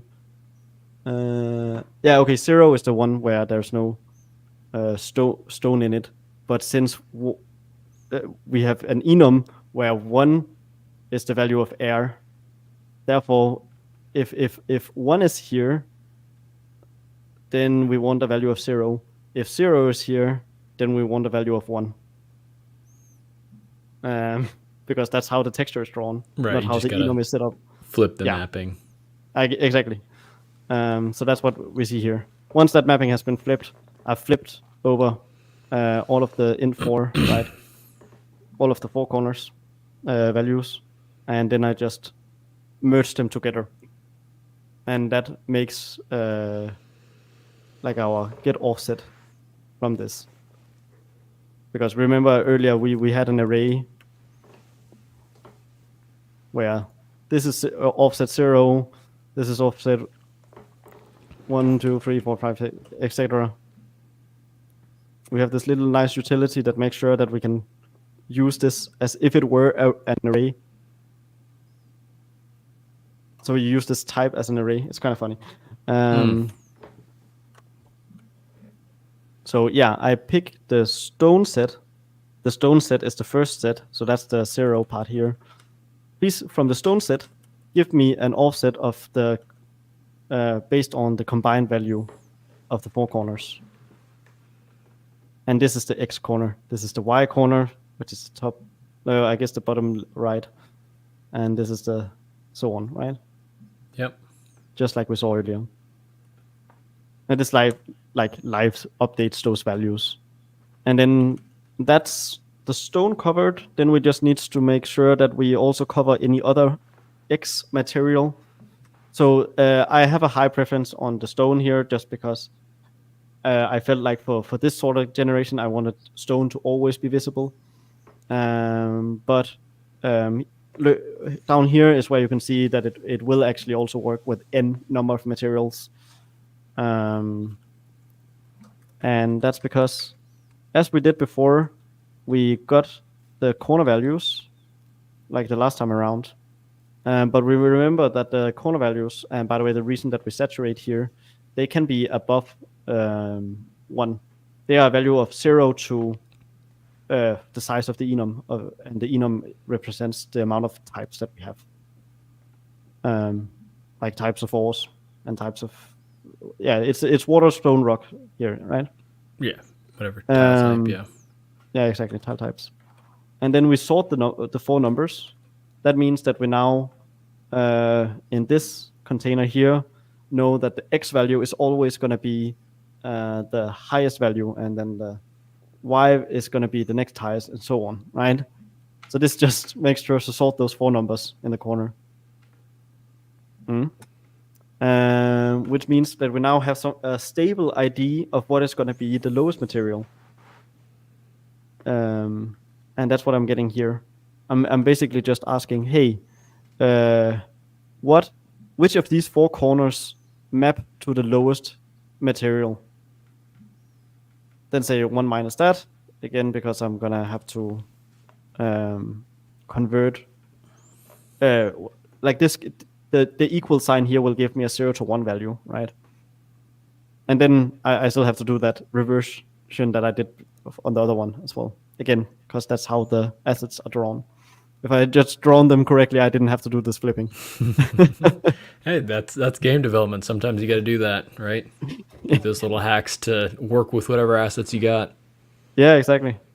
But yeah, no. So here, what I'm just doing is I'm saying, in the marching square set, please pick out the clamp. So pick between the highest value with the low. Yeah, this is going to be the one I'm currently trying to draw. And this is going to be lower bound and upper bound, so that I don't try to pick something that is outside the size of the marching square set. And then, like before, I'm doing get offset, and then I'm setting that as the offset inside of my material offset, which is here. And then I'm doing the same thing again for the next one. There's a complicated here because I need the second highest corner. And there's like some cases where, okay, if W does not equal the set corner, then that's the set corner that is valid. If it's otherwise, it might be the Y corner that is the second highest. Otherwise, it might be that it is the X corner that is the highest valid second. And then I can do a mapping again. Boom, boom.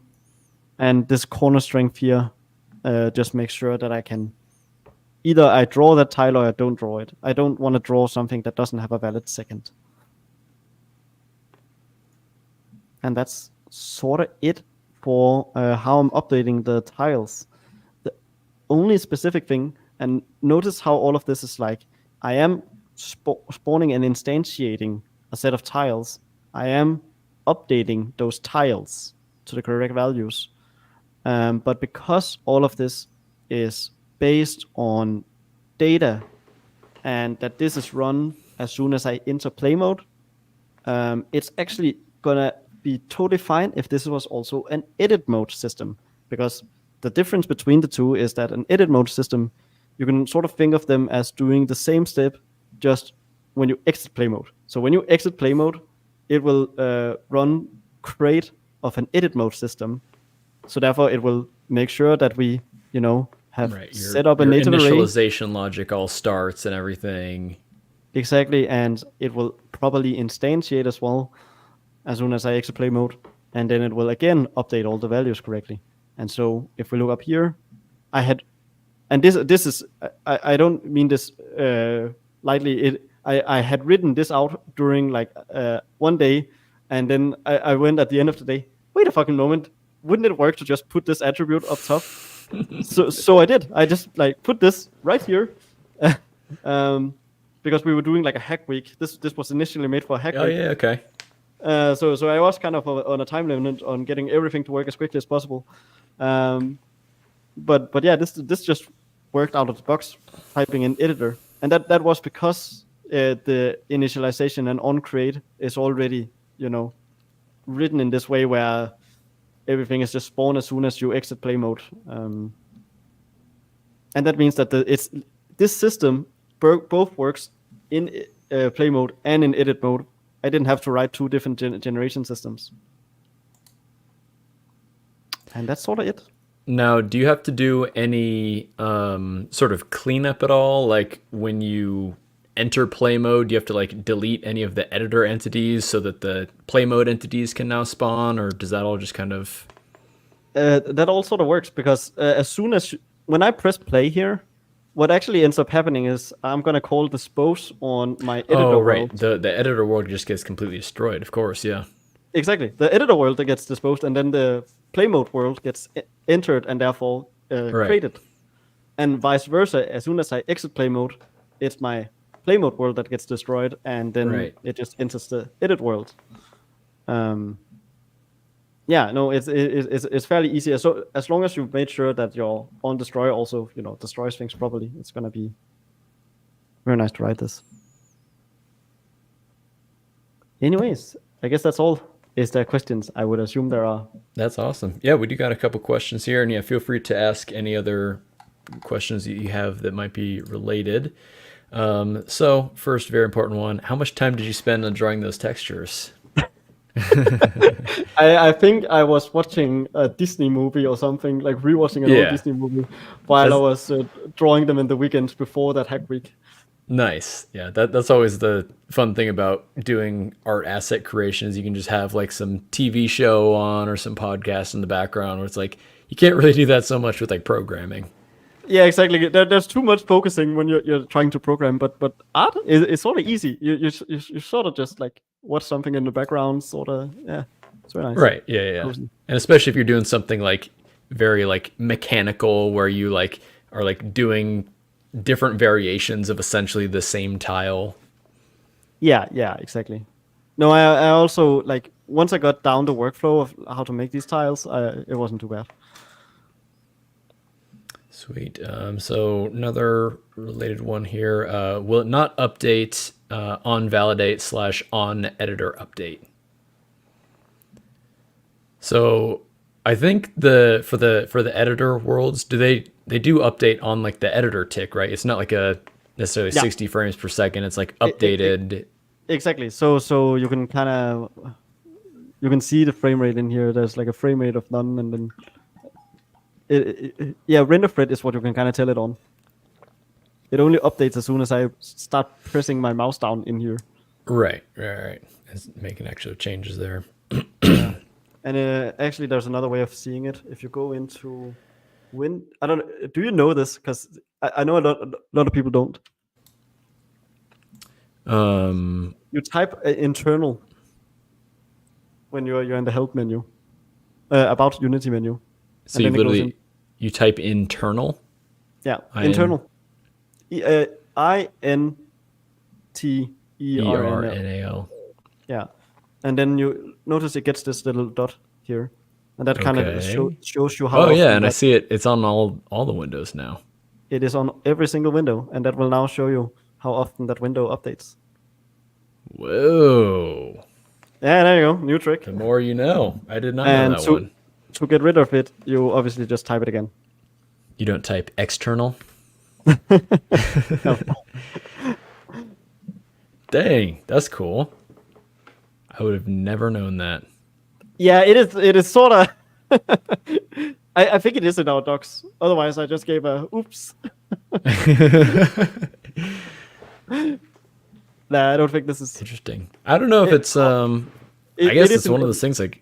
Couldn't hurt to just have it on. Like I don't know if it's like particularly like useful for anything, but no, this doesn't hurt to have on that much. It's not like debug safety mode.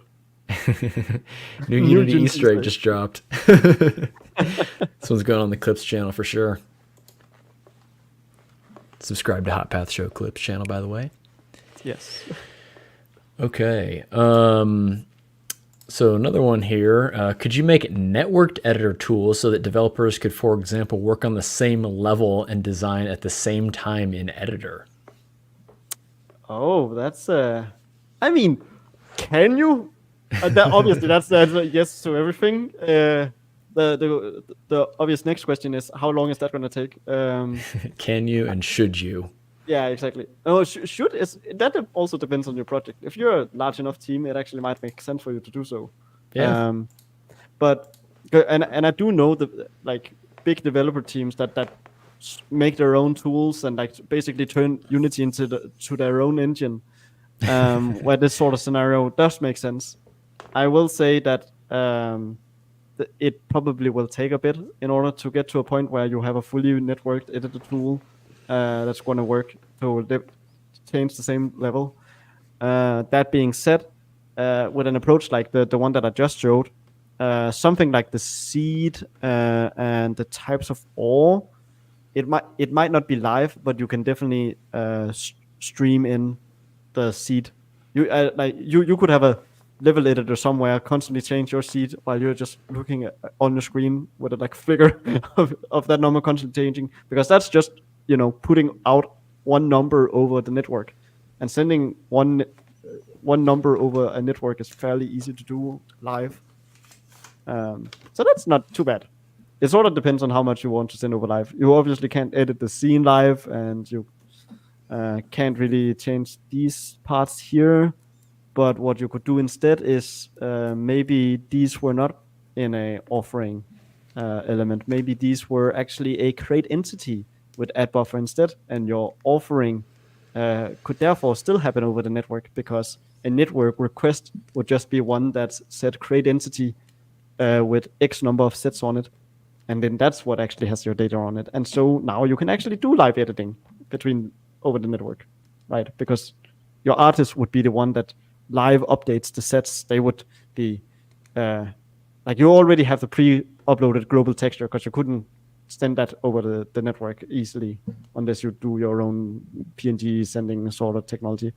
But you can very easily just send over the few numbers for this set, and then it will live update on the developer screen. Hey, they now have a updated set of tiles, because they finally found where all the new tiles are located in the spreadsheet texture.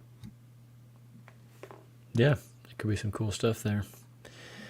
And then so we can get into some other kind of non-related questions here, but how do you recommend to handle debug conditional component in bakers? If you add them under the #define, it can break entities caching. I can add baking version under define too, but it looks hacky. Have you ever had to do anything like this at all? Doing some conditional stuff with bakers for debugging?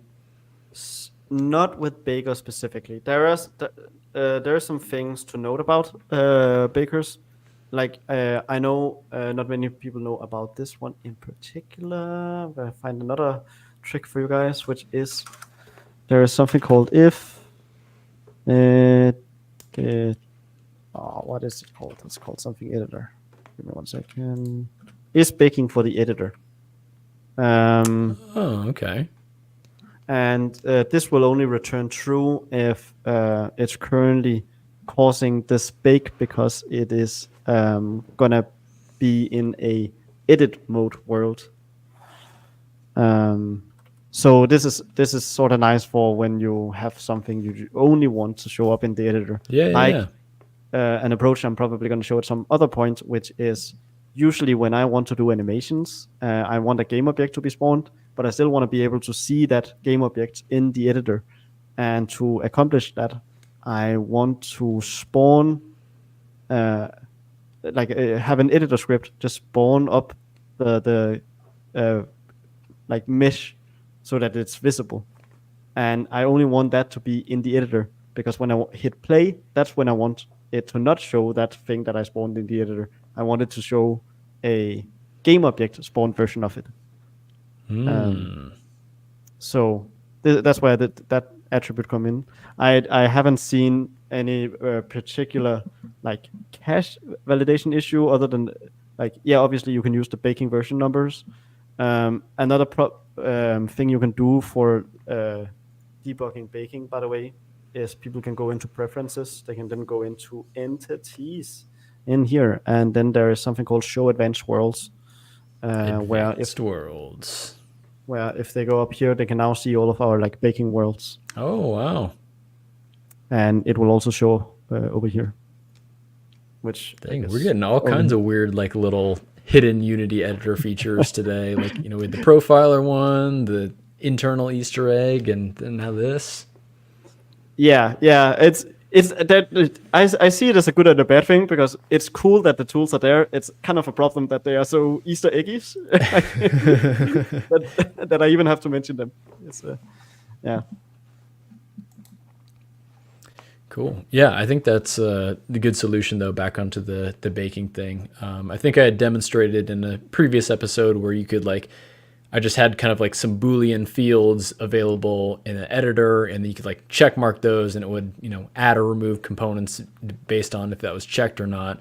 So you could easily add some logic, you know, combined with the is baking for editor, to say, you know, have a check mark for add debug components, and then, you know, if add debug components and you're in the editor, then yeah, add the things you need.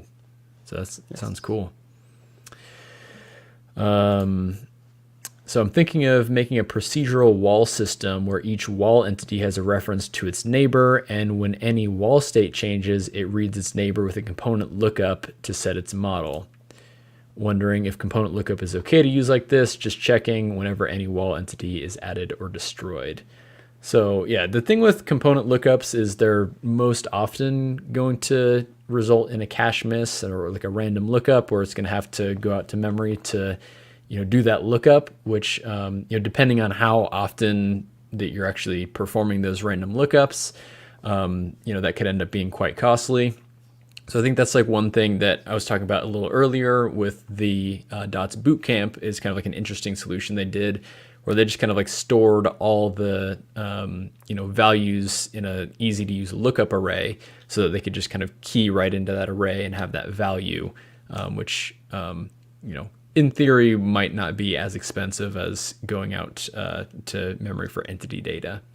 Yeah, so I guess in this example, a way that you could do that approach is you would have a native array of bools, and that says whether like that array is going to be in walls amount, and then they're just going to say true or false, is this wall destroyed or not, and then the destruction and adding of those walls is what's going to change any values in the array.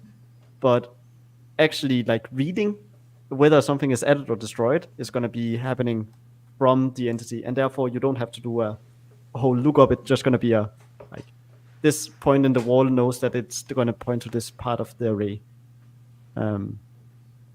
Sort of set up. So like that's one way to kind of like the dynamic part is now pulled into its own section, and then you still have something that is readable from a lot of locations at once. Yeah, I like that approach, definitely. And then this is probably the last one that we'll bring up here. Just a quick one here. Does the netcode for entities video have stuff about physics in it? I'm currently trying out netcode and struggling with the physics part. So it's not like a physics-based game per se, but I am using physics for basic things like raycasting for like player movement, as well as using like trigger events for the kind of combat system in there. So there is some basic physics stuff in there, but it's not necessarily like a physics-based game. So yeah, I hope that'll answer your question there. So anyways, with that, thank you all for submitting your questions here today. Of course, if you do have any other additional questions or anything, if you weren't able to catch the show live, feel free to go ahead and post those down in the comment section of this video, and we'll try and get back to you on that. So we can anyways start to go ahead and wrap some things up here with our dynamic allocations, which is our fun things to share with the community. So Danny, what do you have to share with the community here this week?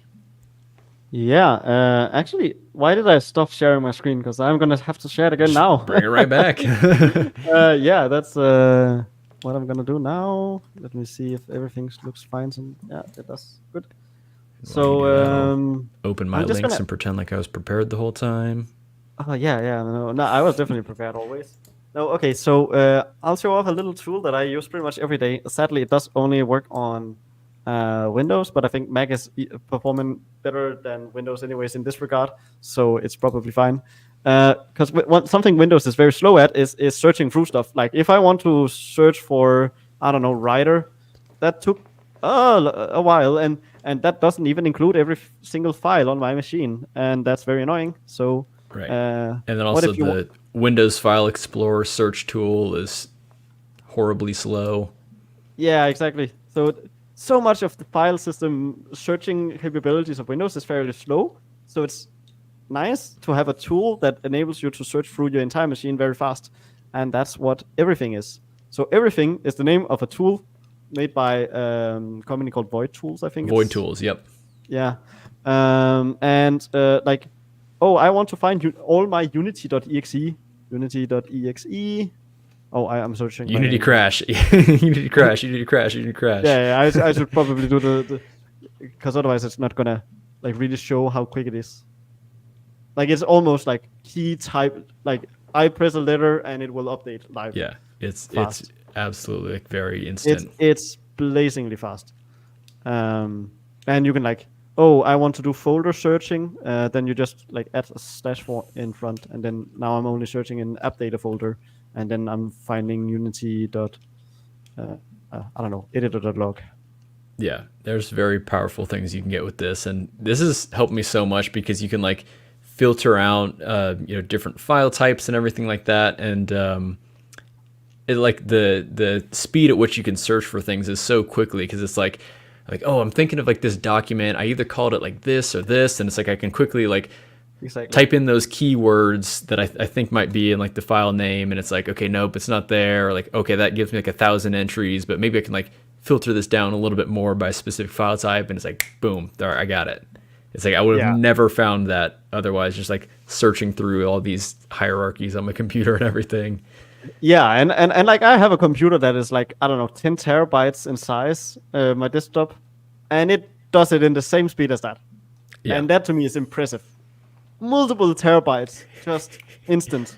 It is a very data-oriented tool because you can clearly see that they care about performance here. Like it is such a performance tool. Yeah, and what I've heard about this tool is the way they can actually achieve this performance is they use just like the raw like hard drive API calls rather than like going through the Windows API, which is a lot slower. Yeah, that's very cool and very data-oriented. Like, absolutely. Oh, I'm gonna have to figure out the Windows file NFTs system and how it's set up. NTFS. Yeah, exactly. No, that I just said. You said NFTs. Oh, fuck. Well, NFT. NFT. Yeah. NFTs. NFTs. Oh, NTFS. Yeah, file system, I guess, in the name. So what is this is hilarious for my dynamic allocation. We didn't plan this at all. I have another thing related to Windows speed here. Forward type. Oh my god, that's brilliant. So this is something that I came across on Twitter the other day, which has to do with Windows Explorer speed, because a lot of times you'll find that when you open up like a Windows Explorer file, especially one that has like a large number, like thousands of files, it takes like a long time to like load, and then you like scroll down and it takes a while for like the names and everything to pop up, and it's like, come on, like how difficult is this to like scan all this text? So there is actually a registry hack that you can do to basically speed this up. Now, by the way, let me just give a clear warning right here. Don't go putting out registry hacks on your machine if you don't completely understand what they're doing, because there are some, I guess, a little bit of trade-offs that you get with this that I can kind of talk about a little bit here. But definitely just be careful if you're doing anything with the Windows registry, because you can seriously mess things up on your machine. So just make sure you understand what you're doing before you actually go ahead and change it. So from what I understand, what this particular registry entry does here is it's I guess every time you like enter a new folder, it like scans every single file to like figure out what file type it is, and then based off of that, it makes a determination of how that folder should be displayed in the editor. What I've noticed after implementing this is it basically turns that feature off, which greatly increases the speed at which things can load in the editor. Like it was an immediate difference that I saw as soon as I implemented this. Like I just, everything was popping up immediately. Yeah, especially in large folders with many files. Exactly. Yeah, I was just diving deep into like, Unity library folders, and everything was just popping up immediately, which was awesome. The one thing that I will say is that, again, because it doesn't do that like automatic file scanning, like sometimes, if you open up like your pictures directory and you expect to see like, all the thumbnails of all your pictures, it just has like, the list of it. And then so, from what I understand is that if you at that time then go and change that to like actually show the thumbnails for that specific folder, then it gets stored in like the desktop.ini file for that folder, which like remembers the settings for that particular folder. So that is kind of one of the downsides of this is like if you're used to, opening the musics folder and then now it like shows, all the different songs, and it has like the track number and runtime length and stuff on there. So that stuff is pretty much all gone if you implement this. But again, if you go ahead and actually change it for that particular folder, then it should kind of remember your settings. So it is something a little bit to play with, and there has been kind of, sometimes when I open up a folder and things just, look a little bit different the first couple times I do it, and I just change the settings and it ends up, looking fine after that. But yeah, this is completely sped up the Windows Explorer for me. I just did this, I think, was this yesterday or the day before or something? But yeah, even in that time, it's been very, very beneficial. So just wanted to share that, and I'll go ahead and drop this link in the chat here. So I mean, someone also does ask though, when will you be using have time for coffee and other snacks? Yeah. Such a problem. I know. The problems of data-oriented design, man. Things get too fast. You don't have any breaks anymore. Yeah. So I had another part, the dynamic buffer to share, but it's kind of like a different thing. So maybe I'll share that for another week. But yeah, for now, if you do want to speed up your Windows File Explorer, then maybe investigate into doing that, and just make sure if you are making any changes to your Windows registry, do your research and know how to take a backup of your Windows registry and revert those changes if you need it. Ironically, I would actually say it's good for most programmers. This is probably a very good thing because they don't need to look at thumbnails anyways. But I feel like for you, Johnny, isn't that? Yeah. Oh, I'm dealing with all kinds of assets. Picture thumbnails. That's going to be a little annoying to not have those thumbnails. But yeah, I guess. But yeah, again, like what I've noticed, and let me just check like one of these directories that I've gone to. Yeah, so it saved my changes like after I went there the first time. So it remembers that I have these set to the thumbnails, and then they're ordered by date and not name. So it like remembers it after you specifically set it. Yeah. Also, one thing I remember about everything, one of the main things I actually use everything for is for finding DLLs. Like, oh yeah, yeah, for sure. I'm always like, oh, should I find this specific? Like, where's my Vulkan DLL? If you've ever worked with Vulkan, you actually need to know where that Vulkan DLL is located on your computer, because most computers have it. And then searching Vulkan -1 is so quick. Yeah. Excellent. All right. Well, those are our dynamic allocations of the week. So have fun getting so many things done now that your workflow has completely been sped up. Yeah. So yeah, with that, just thank you all for joining us here today, and thank you very much to our Patreon supporters. Again, your support really does help us so much because we are a small operation over here, and we do just want to give a quick shout out to our Patreon supporters at the CPU Register tier, which is our highest tier. So thank you to eCool over there for your support. We're extremely grateful of that. So yeah, anyways, that is episode 7 of the Hot Path Show. Hope you all enjoyed it very much. And yeah, again, kickoff to the first ever DOTS Community Challenge. I hope many of you are going to be participating in this. Again, it's going to be implementing Conway's Game of Life using Unity's data-oriented technology stack and their entity component system. And I'm very excited to see what you all come up with here and going into that. So yeah, Danny, you got any parting words for us here? No, I do feel a little sad for Tuma for wanting to ask a question. And the then only question I have is that... no, wait, it's too late. Come over to the Discord. Yeah, that's a good point. Come over to the Discord. We'll probably have some time before I need to sleep because, oh my god, it's like 12 a.m. Yeah, I actually gotta catch a plane myself, so I gotta get out of here. Yeah. Get out of But yeah, anyways, by the way, do go over to the Discord, tmg.dev/discord. That's right, yeah. We have a Game Jams channel over there. It looks like we got Walter in here, who's already started on some things.